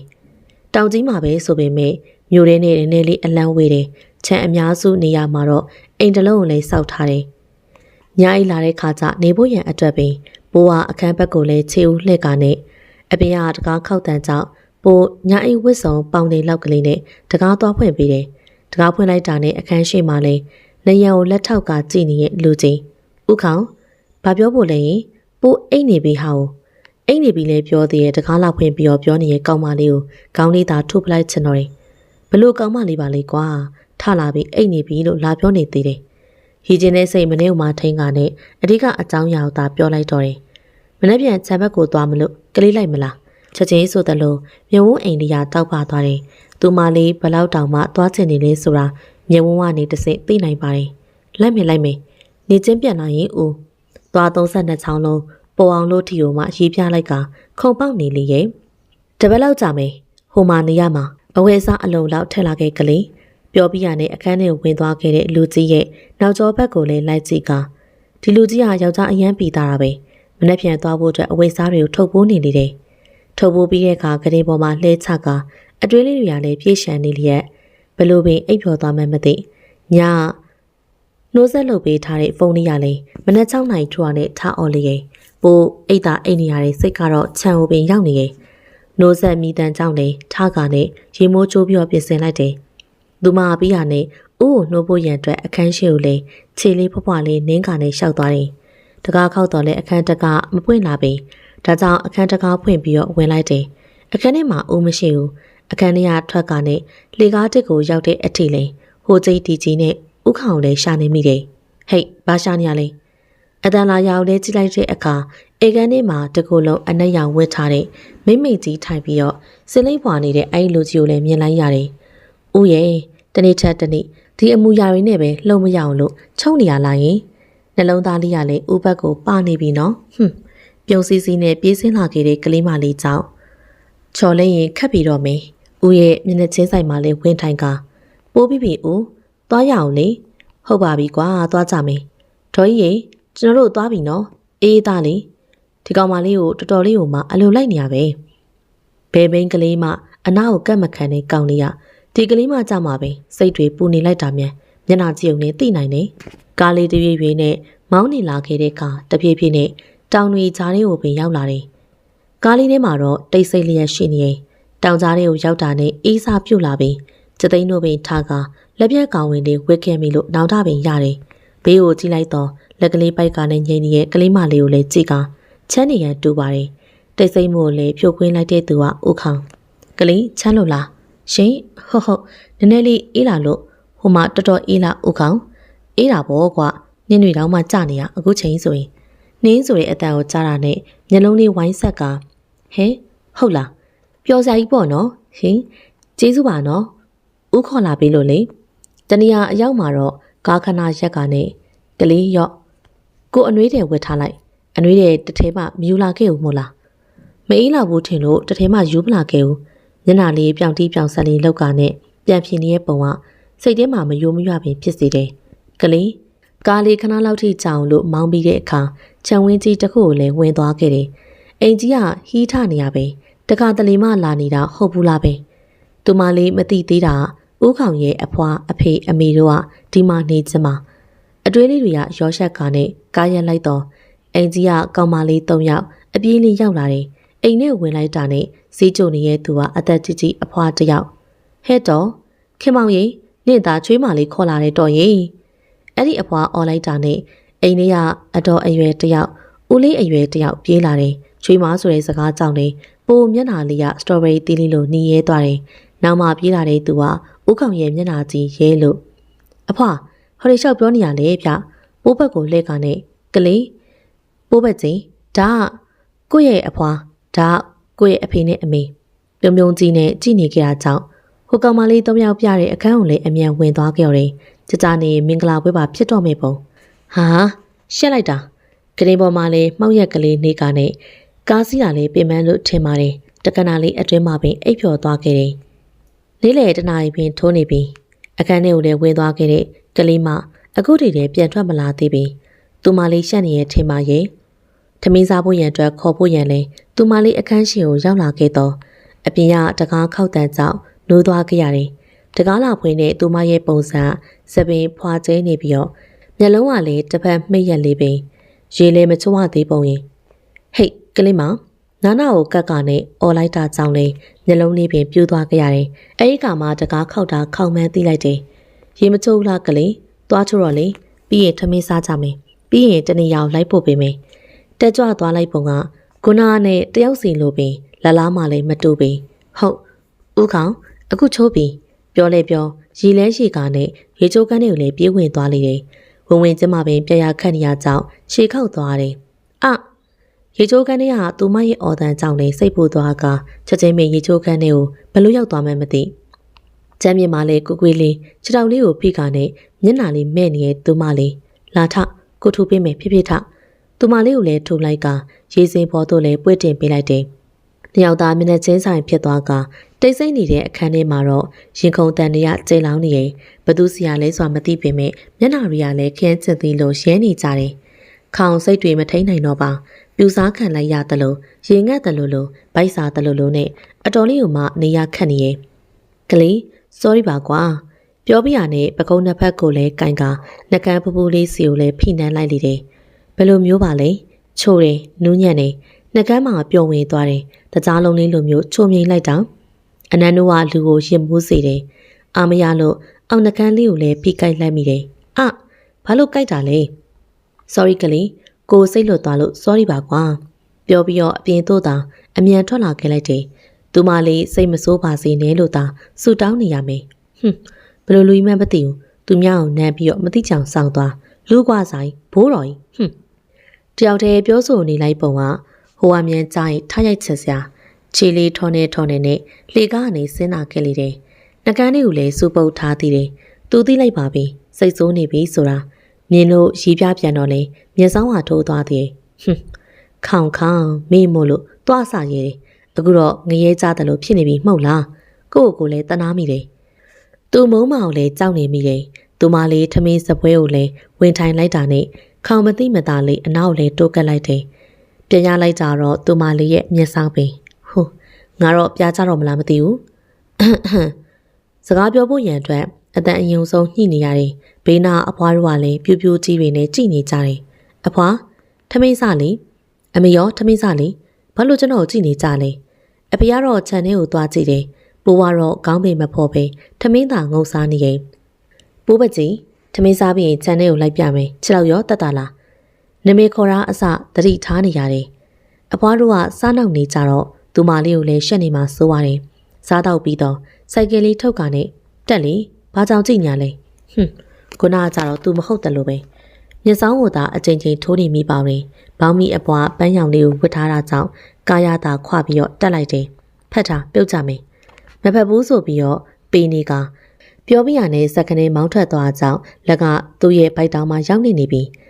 လက်ကလည်းအလိုက်မသိစွာနဲ့ပြုတ်ကျသွားမှကြောက်ပြီးတော့တင်းနေအောင်လို့ဖတ်ထားတဲ့ကောင်မလေးကြောင့်လည်းချက်သိန်းတွေပါထနေရတယ်တနည်းအယောင်းမှာတော့ခြံတစ်ခုတည်းကိုလည်းကွေ့ဝင်သွားခဲ့တယ်တက်တော်သေးခြံထဲမှာလည်းခူးနေတဲ့အလုသမားတွေကစိုးစမ်းလိုစိမ့်နဲ့ပြိုးကြည့်နေကြတယ်ဥကောင်အလုသမားတွေကဘာလို့မြန်ကြည့်နေကြလဲသူတို့တထရငငယ်ချောချောလေးကိုစက်ကဲပေါ်တင်လာခဲ့လို့ကိုကွဆက်စုနေကြနေမှာပေါ့ဥကောင်တော့ဘာတွေပြောနေမှမသိဘူးမျက်စောင်းလေးထိုးခါနဲ့နောက်ကျောကိုလည်းတပုံပုံနဲ့ထုနေလေတယ်ဒီကောင်မလေးသာငကားမလေးဆိုရင်အချိန်ချင်းပြကြနေပြီပေါ့တငယ်ချင်းတွေပြောတဲ့ချစ်ကြည့်လိုက်ယူခါသွားမယ်ဆိုတဲ့စကားတော်မှအမှတ်ရပြီတယ်အခုတော့တိုင်ပင်စရာတငယ်ချင်းတွေကလည်းနိုင်ငံခြားပင်ရောက်နေပြီညတိုင်းတော့အွန်လိုင်းမှာလည်းပြောဖြစ်ကြပါတယ်ဒီကောင်မလေးနဲ့မှလူကလည်းယူလာတာမလို့လားဒီနေ့တော့ဖွင့်ပြောဖို့ရန်အတွက်ဆုံးဖြတ်ထားလေရင်ရောက်တာနဲ့တဲတွေကိုလည်းဝင်ထိုင်ကတိုးခိုင်းဘာထူးသေးလဲတိုးနဲ့ပြောနေကြတာကိုလည်းပိုးသိချင်မိတယ်အရှင်တွေသိမကောင်းစရာတခိုးတွေစိုးနေရဲလို့ကြားတယ်ခြံထဲတော်မှာဝင်ခိုးနေကြသေးရဲ့အဆောင်တွေချထားမှတတ်တာတော့မေးအေးတခြားစောင့်ကြည့်တာအကူကြီးလွင်လဲငါ့ကိုပါခေါ်ဟာအရင်သိချင်လာပြီကွာမေးလိုက်တော့မေးခေါင်းနဲ့တိုးခိုင်ကြားတဲ့ကိုလည်းတွားရက်လိုက်ကနေဥခေါင်ဘာတွေပြောညာလဲရင်ပြူးကြောင်ကြောင်လေးနဲ့လာဆက်စုနေရကြောင်းရီလဲရီချင်မိသွားတယ်အတော်ဆက်စုတဲ့ကောင်းမလေးစားကျင်လာကြောင်းနေဩဒီနားတဝိုက်မှာမင်းကလေးငယ်ငယ်လေးတွေခဏပြောက်နေလို့တဲ့ပြန်ရှာမတွေ့ကြဘူးတဲ့ကလေးလည်းရှောက်မသွားနဲ့နော်တော့ကြဥယင်ကျိုးနေအောင်မေးဦးနားမှာပဲနေမှာပါနော်ဘဲမှမသွားရဲပါဘူးသူတို့နှစ်ယောက်ကိုကြည့်ပြီးတော့ပြုံနေနဲ့ကြည်နေတဲ့တိုးခိုင်ဆရာဒီလိုမျိုးမပြုံးတာအတော်ပင်ကြားနေပြီဦးတက်တော်သည်စားခြင်းလို့ခုကြည့်ပါလားယင်ညလုံးလေးဝိုင်းကနေလာချွဲနေတဲ့ကောင်မလေးကြောင့်ဖနှန်းချစ်စိတ်ကိုထိန်းထားတယ်အလုပ်သမားတွေကိုကူခိုင်းလိုက်မယ်လေကလေးဦးခူးပေးတာကိုစားချင်တာထားလိုက်ပါတော့စားကံမပါလို့နေမှာပေါ့မျက်နှာလေးမဲကနဲ့ပြောနေပုံကရင်နာရအောင်လုပ်နေရင်ခုပေးမယ်ဟုတ်ပြီလားအဲ့မျက်နှာကြီးကိုမမေ့ထားနေတော့နင်းညညာနဲ့အနားမှလည်းဦးအမြဲတမ်းကတ်နေရကတန်ရောစင်ပိုး၍ပင်တိုးလာခဲ့တယ်ပြန်ဖို့ရန်တရက်အလိုပင်ရောက်တော့ဦးဟာဒီနားမှာရှိတဲ့တောင်ကုန်းပုံနဲ့လိုက်ပြတယ်ကလေးသွားမယ်လေအမြန်လို့ဟုတ်ဦးပြီးပြီဒီခါမှာတော့တီရှပ်အနီရောင်လေးနဲ့ဘောင်းမီနီညိုရောင်လေးကိုလည်းတွဲရဝစ်စင်ထားတယ်မျက်နှာလေးမှာလည်းမိတ်ကပ်ပပလေးနဲ့နှာခမ်းလေးကလည်းရဲတောက်နေဓမ္မတကယ်ဘိုးမရုပ်အဆက်လိုပင်ကျွဲရှိတဲ့နေရာမြန်ခေါ်သွားခဲ့ရင်တော့ဖြင့်ဒီကောင်မလေးမလွယ်ဘူးနှစ်ယောက်သားလမ်းလျှောက်ရင်းနဲ့ကုန်းတလျှောက်တက်လာခဲ့ကြတယ်သူမလေးကတော့သွားလေးကိုဖြီးလို့ဟိုကြည့်ဒီကြည့်နဲ့ပင် တနေ့ထက်တနေ့ပို့ပြီးတော့မျက်နှိုးလာကြရတယ်သူမလေးကိုဒီကကောင်းကြီးစီကိုလည်းပို့ပြီးရဲ့မိုးနဲ့မင်းကြီးကိုတော့မှကျေးဇူးတင်ရမလို့အခုတော့အချိန်မတန်သေးပြီသူမလေး20ပြေးမှပဲပြောဖို့အတွက်ဆုံးဖြတ်ထားတယ်ပြေးဖို့ကလည်း9လလောက်သာလိုတော့တယ်ဒွေးနဲ့ပြုံးနေရကြောင်းဦးဘာတွေပြုံးညာလဲသူမလေးမေးလာမှတတိယကလာဒီဘက်ကိုသွားကြအောင်15မိနစ်လောက်ထပ်သွားပြီးတဲ့အခါကုန်းအမြင့်လေးတစ်ခုလည်းရောက်သွားတယ်ဘလောက်မြင့်တယ်လဲဆိုရင်ပြုတ်ကြရင်ရှာတွေ့နိုင်မှာမဟုတ်ပေတောင်ဝရံအစွန်းလေးကိုမှဘေးနားမှာလည်းလေပတ်သွားလာတဲ့သူတွေအတွက်ဝရဏလေးလိုမျိုးလှုပ်ပေးထားတယ်။အိုးဒီနေရာအရန်လာတာပဲနော်။မျက်လုံးလေးဝင်းတောက်ကနေအရန်ပျော်နေရင်ဒီနေရာရှေ့အစိုးတစ်ခုရှိတဲ့ကလေးရဲ့ပြောပြပါလားရင်အိုးပိုးသိချင်တယ်။ဒီနေရာကိုစုံနှွေးနေလာရင်တသက်လုံးပေါင်းဖက်ကြရတယ်တဲ့။တယောက်တည်းတွေးပြီးတော့ပြုံးနေမိတယ်။ဦးနေကတသက်လုံးဟိတ်ဘာတွေရင်းညာလဲ။ပြန်ကြတော့မလား။ဟုတ်ဦးပြန်မယ်လေ။လမ်းလျှောက်လာရတနေရာမှာတော့ဂဲတစ်ခုကိုလည်းခလုတ်တိုက်မိကခြေခောက်လဲသွားတယ်။မျက်နှာလေးမဲကနဲ့မျက်ရည်တွေပင်ကျလာခဲ့တယ်။ကလေးထနိုင်ရဲ့လား။တယူတရားနဲ့ခြေထောက်လေးကိုကင်ကမီးလာခဲ့တာကြောင့်ပိုးလို့တောင်မှငိုကျင်သွားခဲ့တယ်။ထိန်ချုံမထားတော့ပဲကလေးကြောက်လိုမျိုးပြေကနေငိုချပစ်လိုက်တော့တယ်။ကလေးရဲ့မငိုပါနဲ့နော်တိတ်တိတ်ဥချီမယ်လားမငိုနဲ့ရောနော်။ဘေးကနေသွားလာနေကြတဲ့သူတွေကလည်းတိုးနဲ့ပြောသွားကြသေးတယ်။ဟဲဖေဖြစ်သူကသူ့သမီးကိုတော်တော်ချစ်တယ်ထင်နေနော်။ညနာတော့မှဘယ်နာထမှမသိတော့ဘူးခုနကငိုနေတဲ့ကောင်မလေးကတော့တခေခေနဲ့ရီမောနေရင်အတရားလွန်းလို့ခေါင်းလေးကိုလည်းဖွားဖွားလေးထုတ်လိုက်တော့တယ်သူမလေးကိုလည်းကြောပိုးစိတ်ကဖြည်းဖြည်းချင်းစီပြန်ဆင်းလာခဲ့တယ်ခြံထဲကိုရောက်တော့အလုသမားတွေရောအဖွားနဲ့အဖေအမေတို့ကရောရီးစားတွေလိုမျိုးအတီးပြုတ်လိုက်ကြလေရင်ဂရင်ပေါ်တော့လည်းတင်မေးကခြေထောက်လေးကိုလည်းစေးသေးချလူပေးလိုက်တယ်မုံလေးကျွေးပြီးတော့အကြိုက်ခဲပြောက်စေးတိုက်ကနဲ့အိတ်ခမ်းလိုက်တော့တယ်ကလေးအိတ်တော့နော်စေးတောက်ပြီးတော့မနေ့ကျလို့ရှိရင်ပြန်ရတော့မေးဟုတ်ဦးမနက်ခင်းရောက်လို့ပြန်ဖို့ရန်အတွက်အဝေးအစားတွေတေချာထည့်နေရတယ်။ဦးရဲ့မိဘတွေကလည်းပိုးအတွက်အသီးတွေခိုးထည့်ပေးတယ်။အဖေနဲ့အမေကိုလည်းအရန်တတိရတယ်။အခုချိန်များရှိရင်တိတ်ကောင်းမှာပဲမဟုတ်လား။ဦးရှိနေရကြောင့်နည်းနည်းလေးတော့စိတ်သက်သာရသေးတယ်။ဦးနဲ့အနားမှာတသက်လုံးသာရှိခွင့်ရကြတယ်။အိမ်ကိုလည်းပြောင်းတဲ့အခါဦးကထုံးစံအတိုင်းပွေးကြည့်ပြီးတော့အခန်းထဲကိုလိုက်ပို့တယ်။ဦးရပြီနော်။ပို့ကိုချပြီးတော့ငိမ့်နေပါကွာ။ဦးကလေးလေးနားနေအောင်မကြည့်ရဘူး။ဆောင်းဝင်ခေါ်ပြီးတော့ကြည့်ခိုင်းမယ်။ပြောပြီးရနဲ့အသီးဆောင်းဝေးတယောက်ကိုလည်းခေါ်ကပိုးခြေထောက်ကိုလည်းလာကြည့်ခိုင်းနေ။ခြေထောက်ကဘာမှမဖြစ်ပါဘူး။နည်းနည်းလေးပိုးယုံပါ။လမ်းတော့တိတ်မလျှောက်နေဘူးပေါ့။ဆောင်းဝင်ဆေးထိုးပြီးရနဲ့ပြန်သွားခဲ့တယ်။ကဲကလေးဘာမှထလုပ်ဖို့အတွက်မစင်းစားနဲ့နော်။တကူလှုပ်ချိန်ဥကိုခေါ်အပေါ်သွားချင်တယ်ဆိုရင်လည်းလိုက်ဖို့ပေးမယ်။ရီကတော့မချိုးနဲ့ဘူး။အနာပြောင်းမှပဲချိုး။ညကြဥလာအိမ်မေခုံပေါ်မှာကိုစိတ်မချဘူး။သူကြီးပဲတရက်ဆက်ပြောပြီးတော့အခန်းထဲကနေထွက်သွားခဲ့လေတယ်။ဘိုးကတော့ပါဆက်လေးအဟောင်းသားနဲ့ကြံနေခဲ့တယ်။9နာရီလောက်ကျတော့ခေါင်းအုံလေးပိုက်ကနေဦးအခန်းထဲကိုဝင်လာတယ်။ဘိုးတယောက်မျက်လုံးလေးပြူးကနေကြောင်ကြည့်နေလေတယ်။ဦးတကယ်လားအိတ်တာလား။ဟုတ်တယ်လေကွစိတ်မချပါဘူးဆိုရပါတယ်ဆိုဦးကလည်းမျက်စောင်းလေးထိုးနေပြန်နေ။ဘာရတော့မရနဲ့ဂယူးဆိုင်ချင်ရအောင်မရဘူးလားကွာ။ပြောလဲပြောခုံပေါ်မှာလဲခါနဲ့အိတ်လိုက်တော့တယ်။ကလေးလေးကြညာပဲ။ပါဇက်လေးအုပ်ထားတော့လေအတန်ထွက်သွားကြောင်းအိတ်နေတဲ့ဦးဒီဘက်ကိုပြန်လှည့်လာကရီဝေတဲ့မျက်လုံးတွေနဲ့ကြည့်ကကြားရင်နော်ဟိုကလေးမမျက်စောင်းတော်မှာထိုးပြီးတော့ပြောနေလေရဲ့ဟာဘလို့လေးမှမသိဘူးချစ်စရာလေးတညတာလေးကတော့ဦးရှိတယ်ဆိုတဲ့စိတ်လေးနဲ့နည်းနည်းချိုက်အိပ်ပျော်သွားခဲ့တယ်အလင်းရောင်လေးမျက်လုံးထဲကိုထိုးနေရကြောင်းအိယာကနေနိုးလာခဲ့တယ်မျက်လုံးကိုလည်းလက်နဲ့ပုတ်ကထားလိုက်တာနဲ့ဘေးနားမှာမတ်တက်ရက်နေတဲ့ဦးကိုမြင်လိုက်ရတယ်အမလေးလက်လိုက်တာဦးရဲ့ဘာလက်နာလဲကွာဒီမှာမျက်နှာသိပ်ပေးဖို့အတွက်စောင့်နေရကြာတော့ကြားနေပြီကလေးမနိုးသေးလို့စောင့်နေရဦးကလည်းခြေထောက်ကနာတော့မနာတော့ပါဘူးပိုးကိုဘာသာကိုသွားသိလိုက်ပါမယ်ထားရဲထားကြည့်လိုက်ဖက်နှမ်းပြစ်လိုက်ပါထားဖို့အတွက်ပြင်နေရလေးပင်ရက်တန့်သွားကြရကငင်ငင်လေးပြန်နေလျက်လိမ့်ပါတယ်ငင်ငင်လေးကိုတစ်ပြီမယ်မျက်နှာလေးကိုလည်းတယူတရနဲ့ပဝအနုလေးနဲ့တေချာတန့်စင်ပေးတယ်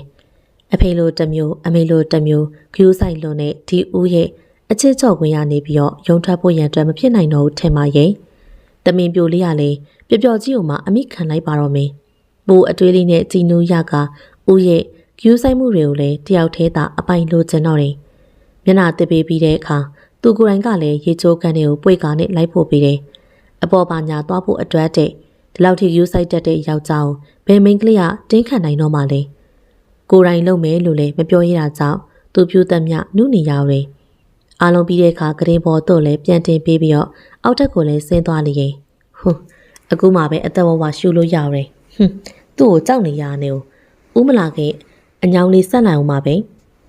ကရင်ပေါ်ကနေစင်းကခုံဆွားနဲ့လုံနေလေတယ်ဦးရောက်လာခဲ့တော့ပင်တတိမထားမိနိုင်ခဲ့တကားဝမှာလည်းခါကြီးထောက်ကနဲ့ရက်နေတဲ့ဦးကိုမြင်လိုက်ရတယ်တေးပြီးပိုးဘက်ကြီးရေကြားပါဇက်တဲကိုခုံဆင်းလိုက်တယ်လို့ပဲအရန်ခုံစင်ညာပေါ့လေလာခဲ့ပြောပြီးတော့ပိုးကိုလည်းပွေးချီကကရင်ပေါ်တော့ပင်တင်လိုက်ပြီးတော့အပေါ်ကအုံမိုးလိုက်ကအနံမိုးတွေရွာချပါဦးတယ်ပထမဆုံးနှစ်ဖူးလေးကိုလည်းအနံနွေးလေးတွေပေးလိုက်တယ်တဆင့်နှကန်းဖူးဖူးလေးစီတို့လည်းဖိကတ်နန်းလိုက်ပြီးမှတတိဝင်လာကစက္ကနဲထားထိုင်လိုက်တယ် sorry ပါကလေးယာကိုစိတ်လွတ်သွားတယ်တောင်းပန်ပါတယ်ကွာနောက်အဲ့လိုမဖြစ်စေအောင်နော်ဥကောင်ဘာဖြစ်သွားလဲပိုးလည်းမသိပြီဒီလိုကြီးခဏနမ်းပြီးတော့ဘာမှမဟုတ်တယ်လို့ထွက်သွားတာတော့ပိုးလည်းသဘောမကျပြီအဲ့လူကြီးနဲ့ရှင်းလင်းတော့လုံးမှာပဲရတော့မေအိုးအခုပဲသွားပြောလိုက်တော့မေအိုးရှိရဝရဏလေးစီတို့သူမလေးရောက်လာခဲ့တာကိုသတိထားမိတယ်ဖွာနေတဲ့စလိတ်ကိုလည်းလက်စားတက်ကနဲ့ခလေးဘာလာလောက်တာလဲခြေတော်လေးမတက်တာသေးပဲနဲ့ပြောစရာရှိလို့ဦးပြောလေကလေးဘာဖြစ်လို့လဲဘယ်နှနေမကောင်းလို့လဲခြေထောက်နာနေလို့လားတရက်ဆက်ပင်မေးလာခဲ့တာကြောင့်တပြင်းလေးချကနဲ့မဟုတ်ပါဦးရေတခြားမေးမှာဦးဗျာကလေးပြောလေဥပါလို့ရုတ်တရက်တောင်းပန်ပြီးတော့ထသွားလေရင်ပို့သဘောမကျလို့လားမျက်ရည်လေးပင်လဲကနဲ့ပြောနေတဲ့ကလေးမလေးကြောင့်ရင်ပတ်တရစုကနေနာကျင်လာခဲ့ရတယ်အသက်20ပြည့်အောင်လို့တော့မှစောင်းလို့မရတော့ဘူးထင်ပါရဲ့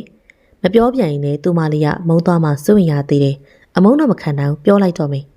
မျက်ရည်လေးပင်ကျနေတဲ့သူမလေးရဲ့ပကုံးလေးကိုလည်းအသားအရာဖိကနဲ့ကလေးကိုပြောမယ်နော်စိတ်မဆိုးဘူးလို့ဂတိပေးနိုင်မလားကိုအိမ်ကိုလာနေအောင်မလို့အခွင့်ကောင်းယူတယ်လို့မထင်စေချင်ဟုတ်မထင်ပါဘူးစိတ်လည်းမဆိုးဘူးနော်ကိုကလေးကိုချစ်တယ်ရင်ထဲကနေနှစ်ကကောင်မှချစ်မိနေပြီဦးစီယာကြားချင်တဲ့စကားလေးကိုကြားလိုက်ရတော့ပျော်ရမလို့ငိုရမလို့ဖြစ်သွားတယ်ဘာလို့ငိုတာလဲကလေးရဲ့ကိုပြောလိုက်လို့လားယင်ငိုပါနဲ့ကွာ sorry ပါကွာဘာမှမပြောသေးပဲခေါင်းရည်ဘက်ကိုလည်းတပုံပုံနဲ့ထုနေလေဦးကအရန်တုံးတာပဲသူများဝမ်းသာလို့ငိုတဲ့ဟာကိုအလိုက်ကိုမသိဘူးဦးစီကအဲ့ဒီစကားကိုကြားချင်တာအရန်ကြနေပြီသိရလားဘလို့အဲ့ဆိုကလေးကအရင်တည်းကချစ်နေရပေါ့ဟုတ်လားဟာအရေးပြလို့အကောင်မမြင်နိုင်ဘူးလားရင်ဘက်ကိုသာစတိုက်ကိုမှထုနေတဲ့လက်ကလေးကိုဆွဲဖမ်းလိုက်ကရင်ခွေထဲကိုလည်းတိမ်ချုံဖတ်ထားလိုက်တယ်တကယ်ပါဒီကောင်မလေးနဲ့မှအလဲလဲအပြိုဖြစ်ရတာသူကိုယ်တိုင်လည်းသိပါတယ်နောက်တနေ့မိုးလေးနဲ့အခါချီရသူနှစ်ဦးမျက်နှာချင်းဆိုင်ကားနဲ့မနှက်စာစားနေကြတယ်တယောက်တလေခွန်ကျွေးနေကြလေခဏပင်အိမ်ကူအတော်ကြီးတော်မှမျက်နှာဘူးလို့အိမ်ပြင်ကိုပင်ထွက်သွားခဲ့လေတယ်နေရင်ထိုင်ကထရီလေတော့ကောင်မလေးကလေးသေးသေးလေးလိုပင်တိတ်ချစ်ဖို့ကောင်းတဲ့အမူအရာလေးတွေကလည်းလှုပ်တက်သေးတယ်ဒီကလေးလေးနဲ့မဝေးကွာသွားစေဖို့ကသူ့ရဲ့တာဝန်ပင်နီးစပ်တဲ့ထက်နီးစပ်အောင်လို့လဲစ조사ရပေအောင်မေထမင်းစားနေတာကိုရက်လိုက်ကကလေးကိုအလုပ်ကိစ္စနဲ့ရန်ကုန်ခဏသွားအောင်မေဘယ်လောက်ကြာမှလဲရင်မျက်နှာငယ်လေးနဲ့မော့ကာနဲ့မေးလာခဲ့တဲ့သူသိမကြပါဘူးကွာတလားလောက်ပဲနော်ချစ်တယ်နော်ကလေးလေးကိုမရှိတော့ဘဲမှရှောက်မသွားနဲ့နော်အိမ်မှာပဲနေနော်တခုခုလွင်တယ်ဒေါ်ယူကိုပြောလိုက်သူစီစဉ်ပေးလိုက်မယ်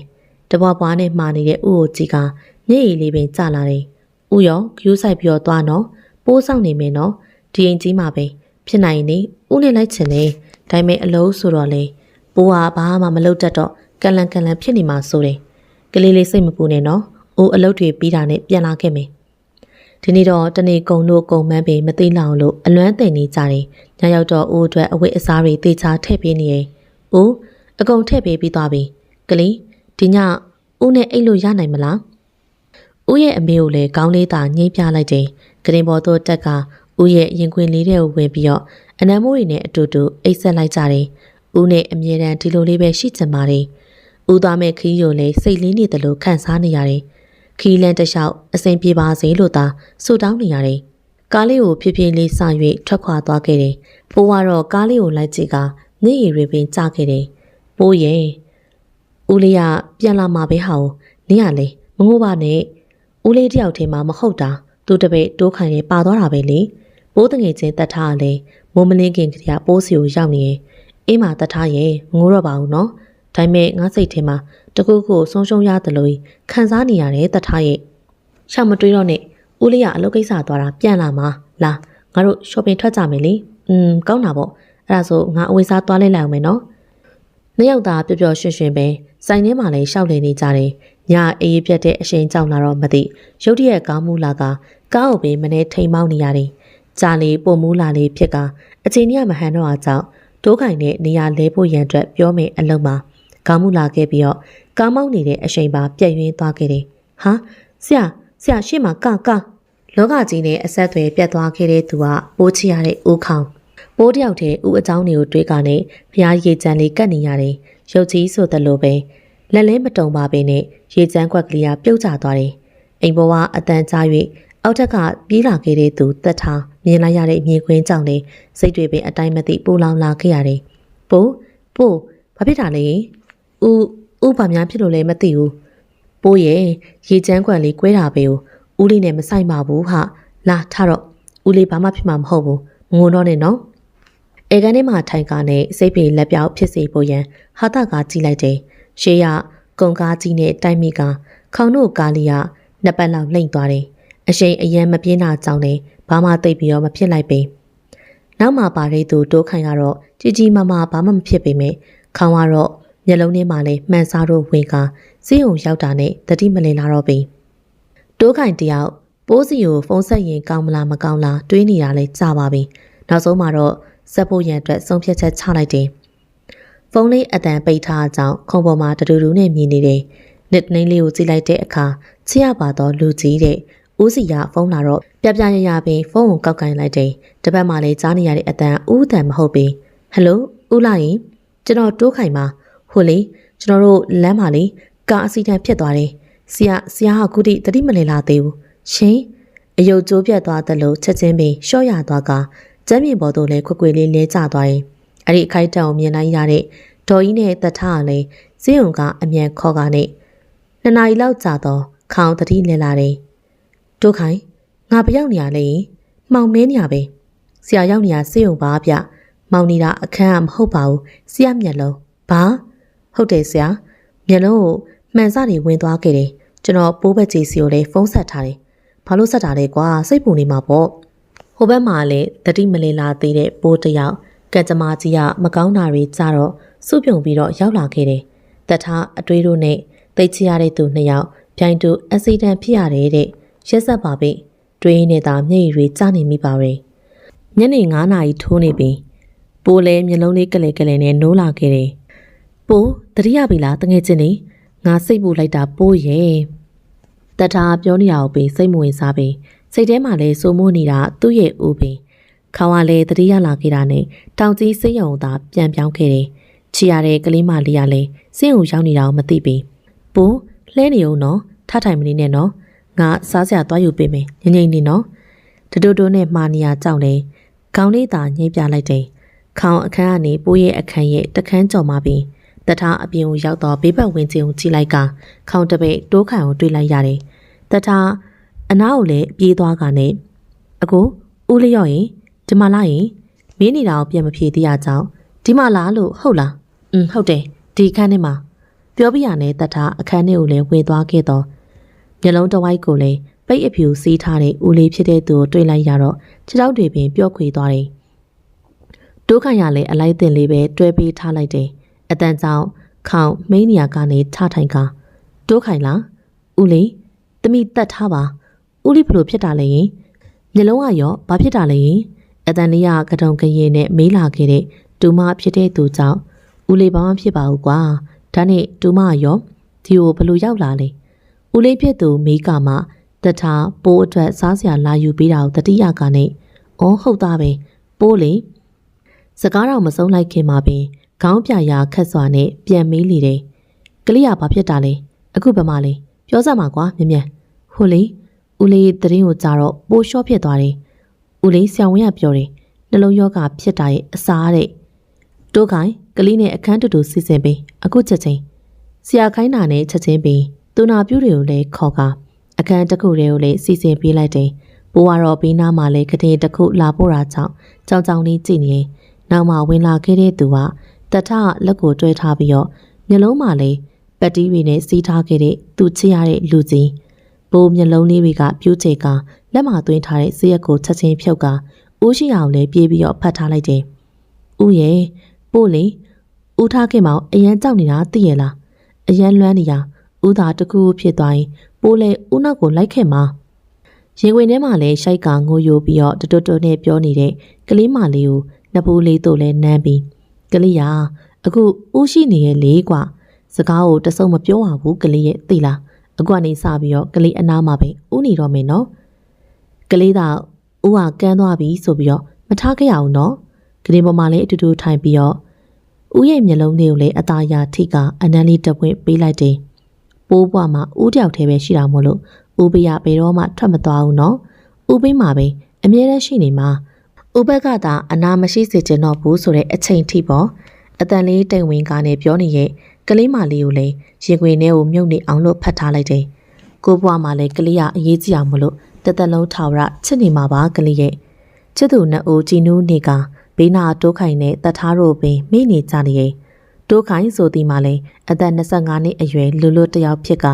ခေါင်းလောက်မချောပင်မဲ့မျက်နှာပုံစံပြည့်ပြစ်ပါတယ်သူဘေးနာတထားဆိုတဲ့ကောင်းမလေးရလဲသပင်ကုတ်ဝဲလေးနဲ့မျက်နှာပြောင်လေးကိုမှနှကန်းလေးရလဲရဲနေလေရဲ့တိုးခိုင်ရဒီကောင်းမလေးကိုရင်ခုန်စပြုတ်လာတယ်တထားတယောက်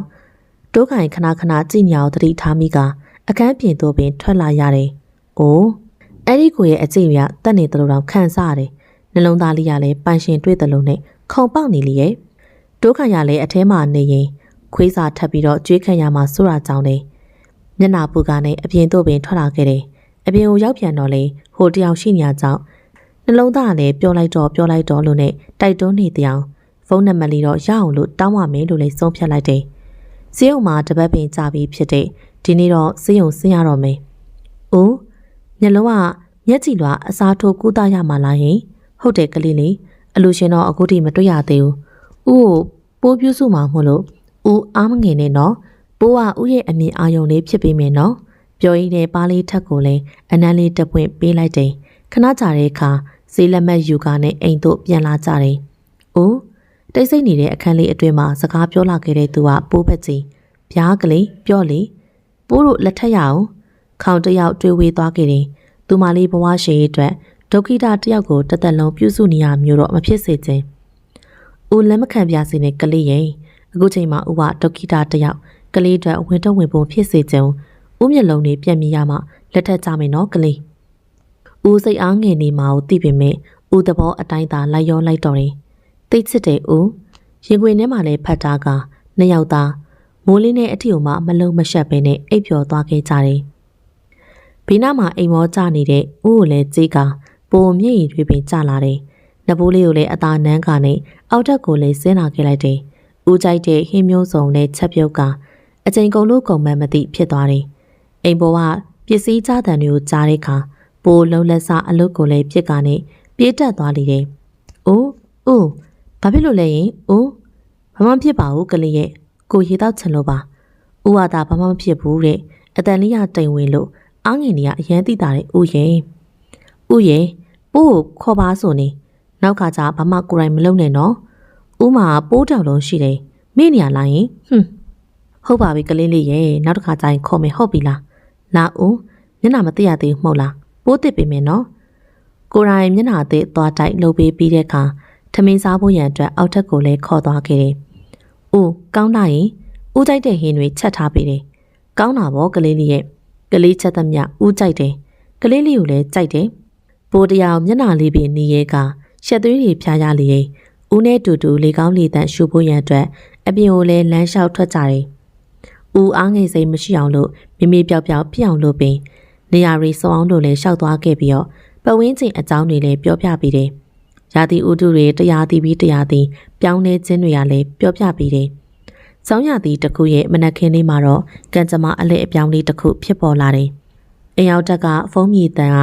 ဆောင်းရာသီမနက်ခင်းရဲ့တိတ်ဆိတ်ခြင်းတွေခြားထဲမှာကျေလောင်စွာနဲ့ထွက်ပေါ်လာတယ်။ပိုးလေအိမ်ဘွားနေအမြန်စင်းကနဲ့ဖုန်းကောက်ကင်လိုက်တယ်။ဟယ်လို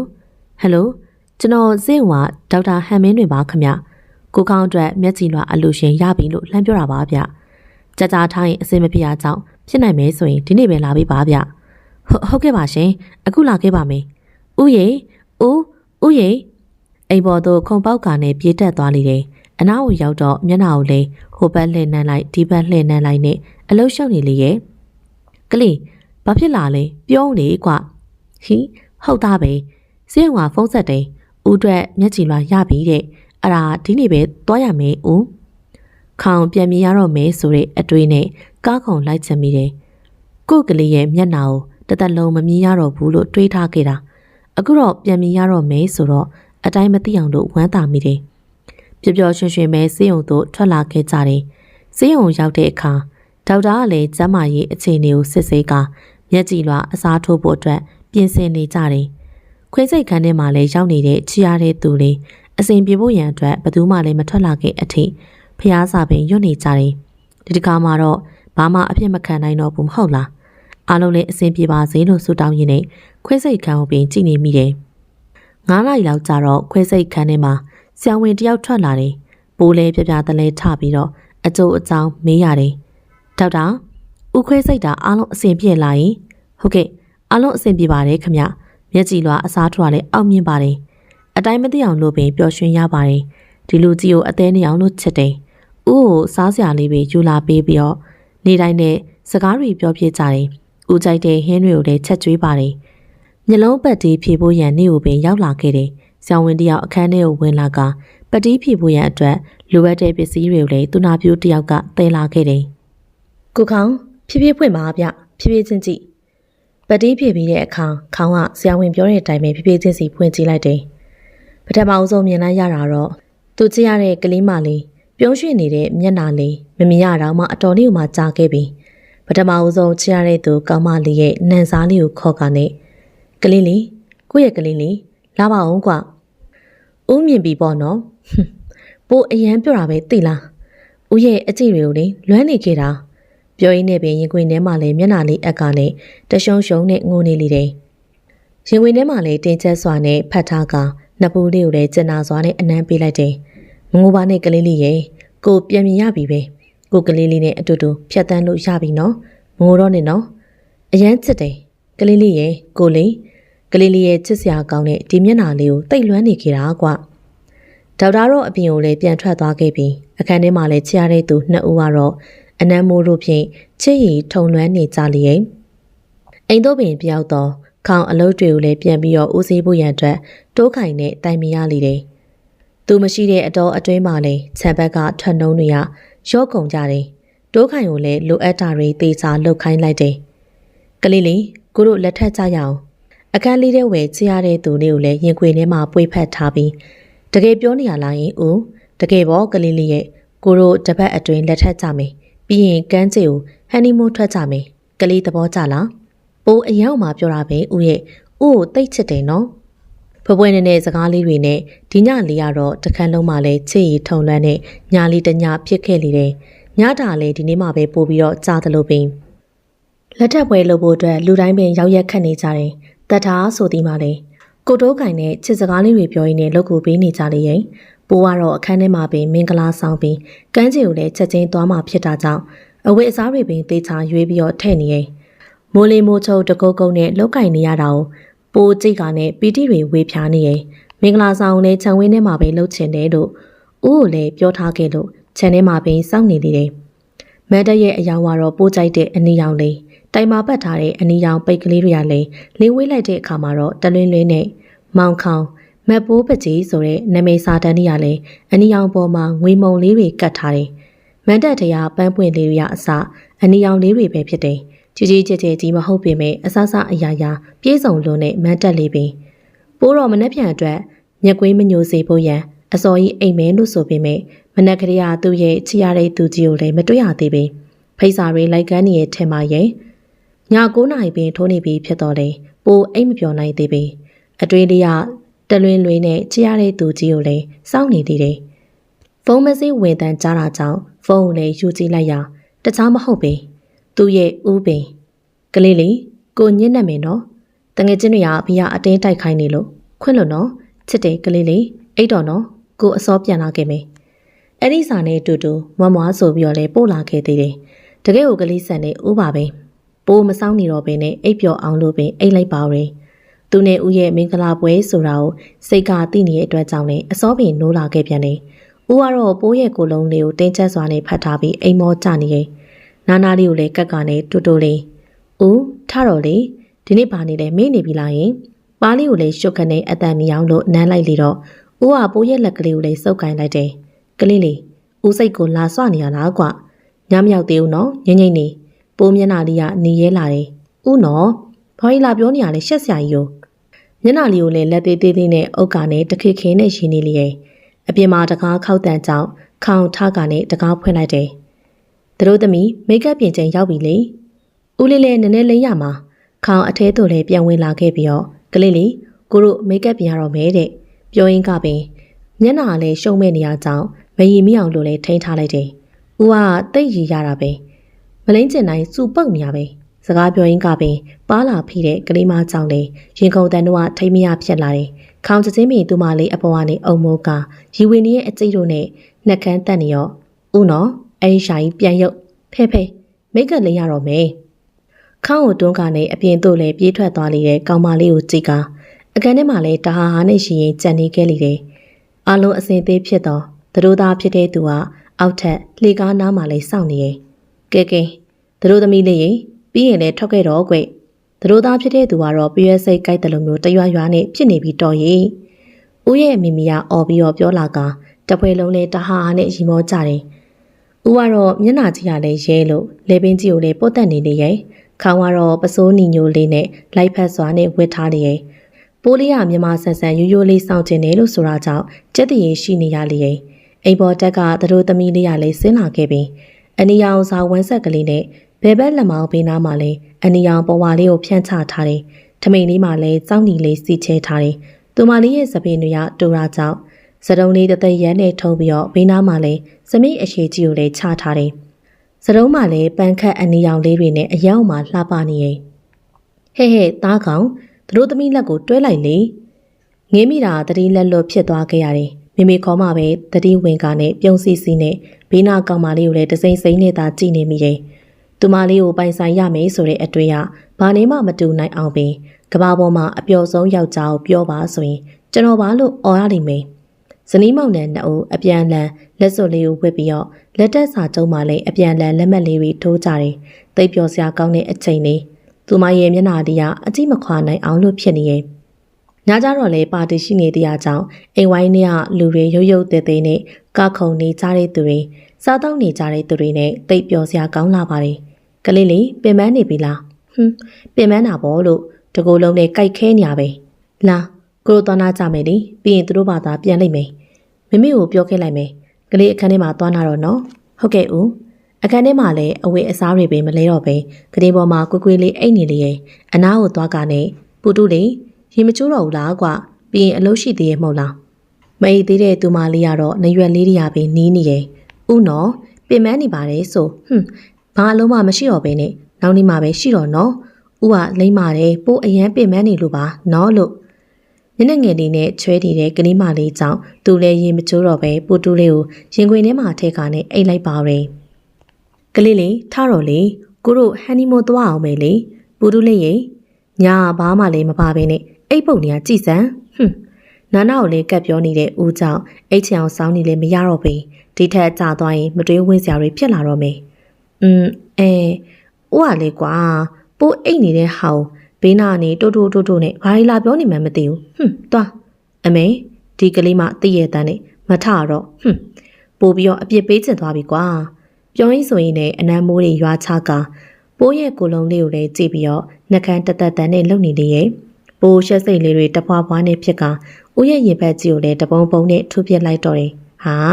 ဦးကနှာဘူးချင်မှအခုမှပဲသိတော့တယ်ကိုကဒီပူတူလေးတယောက်ပဲဘူးတာပါကွာတခြားမိန်းမတွေဆိုရင်ကိုကမိန်းကလေးတို့တောင်မှမမြင်ဘူးသိရလားပူတူလေးရဲ့ဒီကဘာပေါ်မှာမိန်းမဆိုတာပူတူလေးတယောက်ပဲရှိတာလို့ကိုမှတ်ယူထားတာအမျိုးမျိုးအဖုံဖုံဖွဲနေကနဲ့ချွဲနေတဲ့ဒီလူကြီးကလည်းပိုးရဲ့ခင်မိုးနဲ့မယုံနိုင်အောင်ကိုပင်အရန်ချစ်တယ်ဦးခီးသွားဖို့ရန်အတွက်ပြင်ဆင်နေလေပြီး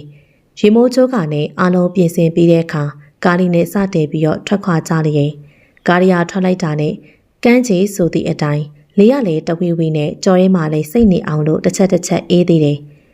ရေလိုင်းလေးတွေကလည်းတဝုံဝုံနဲ့ကြက်သိန်းတွေပင်ထအောင်လို့ကြောက်စရာကောင်းတယ်အထုပ်ပိုးတွေကိုလည်းငှားထားတဲ့အခန်းတွင်းသို့လည်းထည့်ပြီးတော့အိုးဟိုကကြောက်ဆောင်ပေါ်မှာသွားထိုင်ကြရအောင်လေပူတူလေးဟိုမှာကြည့်သူများတွေဝတ်ထားတယ်လို့လေမဝေ့ရအောင်နော်ကိုပူတူလေးကိုကိုပိုင်နာမို့လို့ကိုပဲကြည့်မှာတခြားကောင်တွေအမြင်မခံနိုင်ဘူးမဝေ့ပါဘူးဦးရဲ့ပိုးလည်းမဝေ့ရဲပါဘူးရှက်စရာကြီးချက်ချင်းမြေဖြစ်လာခဲ့တဲ့ဒီကောင်မလေးရဲ့လက်ကိုလည်းကင်ကာသူမလေးသွားကျင်တဲ့ကြောက်ဆောင်စီကိုလည်းခြေဦးတက်လိုက်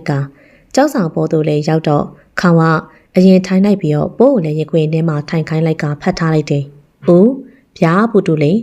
ပိုးကိုဘလောက်ချက်လဲဘလောက်ချက်တယ်လဲဆိုရင်ဒီကဘာကြီးတောင်မှအဆက်မှာမဟုတ်ဘူးကွ။ကိုအချင်းနဲ့မြင့်မို့တောင်နဲ့ရှင်မဲဆိုရင်မြင့်မို့တောင်ကြီးဘာမှမဟုတ်တော့ပဲဈေးရွက်လေးဖြစ်သွားမှာ။ဦးကလေတိတ်စကားတက်တာပဲသိရလား။ပိုးကိုလေအေးပြောင်လို့အရန်လုတ်တက်တယ်လူလေ။ဟာကိုကလူလေကြီးဆိုတော့ပူတူလေးရောမလဲလို့လား။ပူတူလေးကမှကိုထက်တောင်မှလဲသေးတယ်။ချီရတဲ့သူနှစ်ဦးပျော်ရွှင်စွာနဲ့ပဲဖြတ်သန်းနေကြရ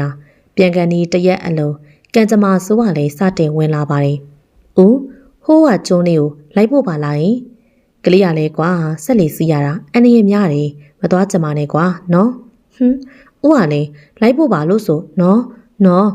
်ဦးပါနေလို့ပိုးကဘာမှမကြောက်ပါဘူးလို့နော်။ခေါင်းတစ်ချက်စဉ်းစားကနဲ့လိုက်မဖို့ပြန်ရင်လည်းသူမလေးကသူ့ကိုကြည်တော့မှာမဟုတ်ဘူး။တကူကူဖြစ်လာရင်လည်းခေါင်းကရေကူးတက်တယ်။သူမလေးကိုသူစောင့်ရှောက်မယ်ဟုတ်ပါပြီကွာလိုက်ဖို့မယ်ဟုတ်ပြီလားအခုပဲညနေ2 နာရီရှိနေပြီအခုပဲသွားကြတာပေါ့အဝေစားသွားလေးချေတော့ဟေးဒါမှပိုးရဲ့ဦးခုံပေါက်ပြီးတော့အခန်းထဲကိုလည်းပြင်းဝင်သွားခဲ့တယ်ခဏကြာတဲ့အခါဘောင်းမီအပွားလေးနဲ့တီရှပ်အပွားလေးကိုလည်းတွဲဝဲကနဲ့နေကမျက်မှန်လေးပါဝစ်ထားလိုက်သေးတယ်ခေါင်းကတော့မလဲနေတော့ပါဘူးကန်းဆက်နာဆက်လီတစီကိုလည်းခေါ်ကသူတို့နှစ်ဦးကျုံးလေးဘက်ကိုရောက်သွားခဲ့ကြတယ်အသွားတော့ချောချောချူချူပဲရောက်သွားခဲ့တယ်ပိုးကတော့ခ ्यू လေးတွေလိုက်ကောက်ကခုံပေါက်ပြေးလွှားနေရင်နောက်ကအဖေကြီးလိုမျိုးလိုက်ထိန်နေရတဲ့သူကတော့ခေါင်ဘေးနာလူတွေကလည်းကွက်ကြီးနဲ့ဖေးရအရဲအုံမှာ queue စိုက်တာပဲဆိုပြီးတော့တီတိုလည်းပြောနေကြသေးတယ်ခေါင်တော့အော်ပြလိုက်ချင်တော့တယ်ဒီပူတူလေးကကျွန်တော်ရဲ့ချစ်စနီးလေးပါလို့ကဲပူတူလေးပြန်ကြမယ်ညနေဆောင်နေပြီပိုမိုးပေါ်မောကြည့်လိုက်ပြီးတော့ခေါင်းလေးကိုလည်းညှိပြလိုက်တယ်ဆက်လီလေးပေါ်မှာလည်း2 ယောက်သားတက်ကနဲ့အပြန်ခီးကိုလည်းစတင်လိုက်တယ်လန်တဝက်လောက်ရောက်တဲ့အခါရုတ်တရက်ဆိုသလိုလှေထဲကိုလည်းရေတွေစတင်ဝင်လာတယ်ဘယ်ကနေဘလို့ပေါက်နေမှမသိတဲ့အပေါက်ကရေတွေစိတ်ဝင်လာတယ်ပိုးမျက်လုံးလေးပင်ပြူးကနဲ့အသားတွေတုံလာတယ်ဆက်လီမောင်းနေတဲ့ဦးလေးဒီမှာလေကပေါက်နေတယ်ပိုးပြောမှခေါင်းကသေးချကြည့်လိုက်တော့အမှန်ပင်ပေါက်နေတယ်ဟေးဦးလေးဖာထားပြီအဲ့ဒါပြန်ပေါက်သွားထင်တယ်ကွညနေငယ်လေးနဲ့ခေါင်းဘက်ကိုလည်းလှဲ့ကဦးပိုးကြောက်တယ်ပိုးရေမကူးတတ်ဘူးငိုပါနဲ့ပူတူးလေးရဲ့ကိုတယောက်လုံးရှိတယ်မကြောက်နဲ့နော်ကိုလက်ကိုသာမြဲမြဲကင်ထားနော်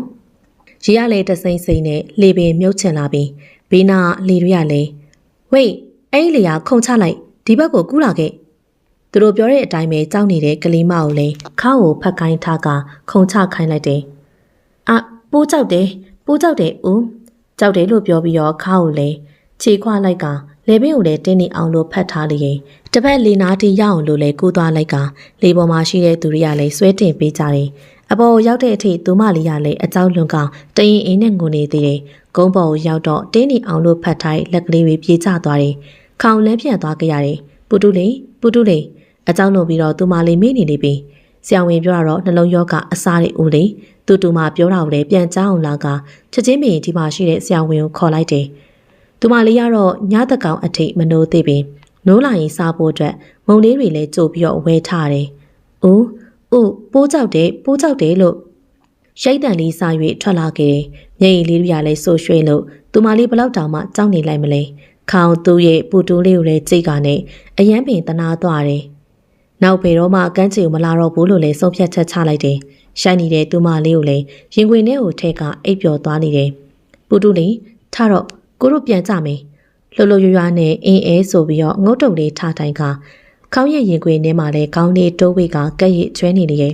ဟုတ်ဦးပိုးတို့ပြန်ကြမယ်အတုံးလေးတွေသေးချာစစ်ပြီးကကားလေးကိုလည်းထည့်ကနဲ့ကားပေါ်မှာလည်းစားဖို့ရန်အတွက်အကင်တချို့ကိုလည်းဝဲလာခဲ့လိုက်တယ်ကားလေးတငိမ့်ငိမ့်နဲ့တချင်းလေးဖွင့်ကမောင်းနေလာခဲ့တယ်ကားလေးကတောင်ကြီးကအိမ်ဝိုင်းထဲကိုလည်းတဖြည်းဖြည်းနဲ့ကားမောင်းကနဲ့ကားလေးရပ်တက်လိုက်တယ်ချစ်ချင်းလေးတွေတီကုန်းကအိမ်ပေါ်တက်မှလဲပူတူလေးကိုတို့ကလေးယူကြမလားရှင်ဦးကလည်း ပိုးကငငယ်လေးရှိသေးတဲ့ဟောင်းမျက်စောင်းထိုးတာကြောင့်ချစ်မွေးပါနေတဲ့ကောင်းမလေးနော်ပါကွာကိုကအသက်ကြီးပြီလေဒီပူတူလေးကပစ္စည်းသေးသေးလေးတွေကိုမွေးစေချင်ပြီကွာပိုးရဲ့ပခုံးပေါ်မှာလဲခေါင်းလေးတင်ကချွဲနေနေတဲ့လူကြီးကိုခေါင်းလေးသာညှိပြလိုက်တော့တယ်တွက်လက်တဲ့အမှုအရာနဲ့ကုံယုံထကအပေါ်ကနေအုံမိုးလိုက်တဲ့ဦးချုံမြိန်နဲ့အနန်းတွေကိုလည်းစတင်ပေးနေပြီဖြစ်တယ်အနန်းတွေကတဖြည်းဖြည်းနဲ့အရိုင်းဆန်လာကအဲ့ဒီညာလေးကချစ်ရီထုံလွှမ်းနေတဲ့ညာလေးဖြစ်ခဲ့ရပါရင်ပရိသတ်များရှင်စာရေးသူပန်ဟော်ရေးသားထားတဲ့ထိုလူကြီးကိုချစ်ပါသည်ဆိုတဲ့ဇလံကောင်းလေးကဒီမှာပဲပြီးဆုံးပါပြီ။နားဆင်ပေးခဲ့ကြတဲ့ပရိသတ်များအားလုံးလည်းတာယာပျော်ရွှင်တဲ့နေ့ရက်လေးတွေကိုပိုင်ဆိုင်နိုင်ကြပါစေရှင်။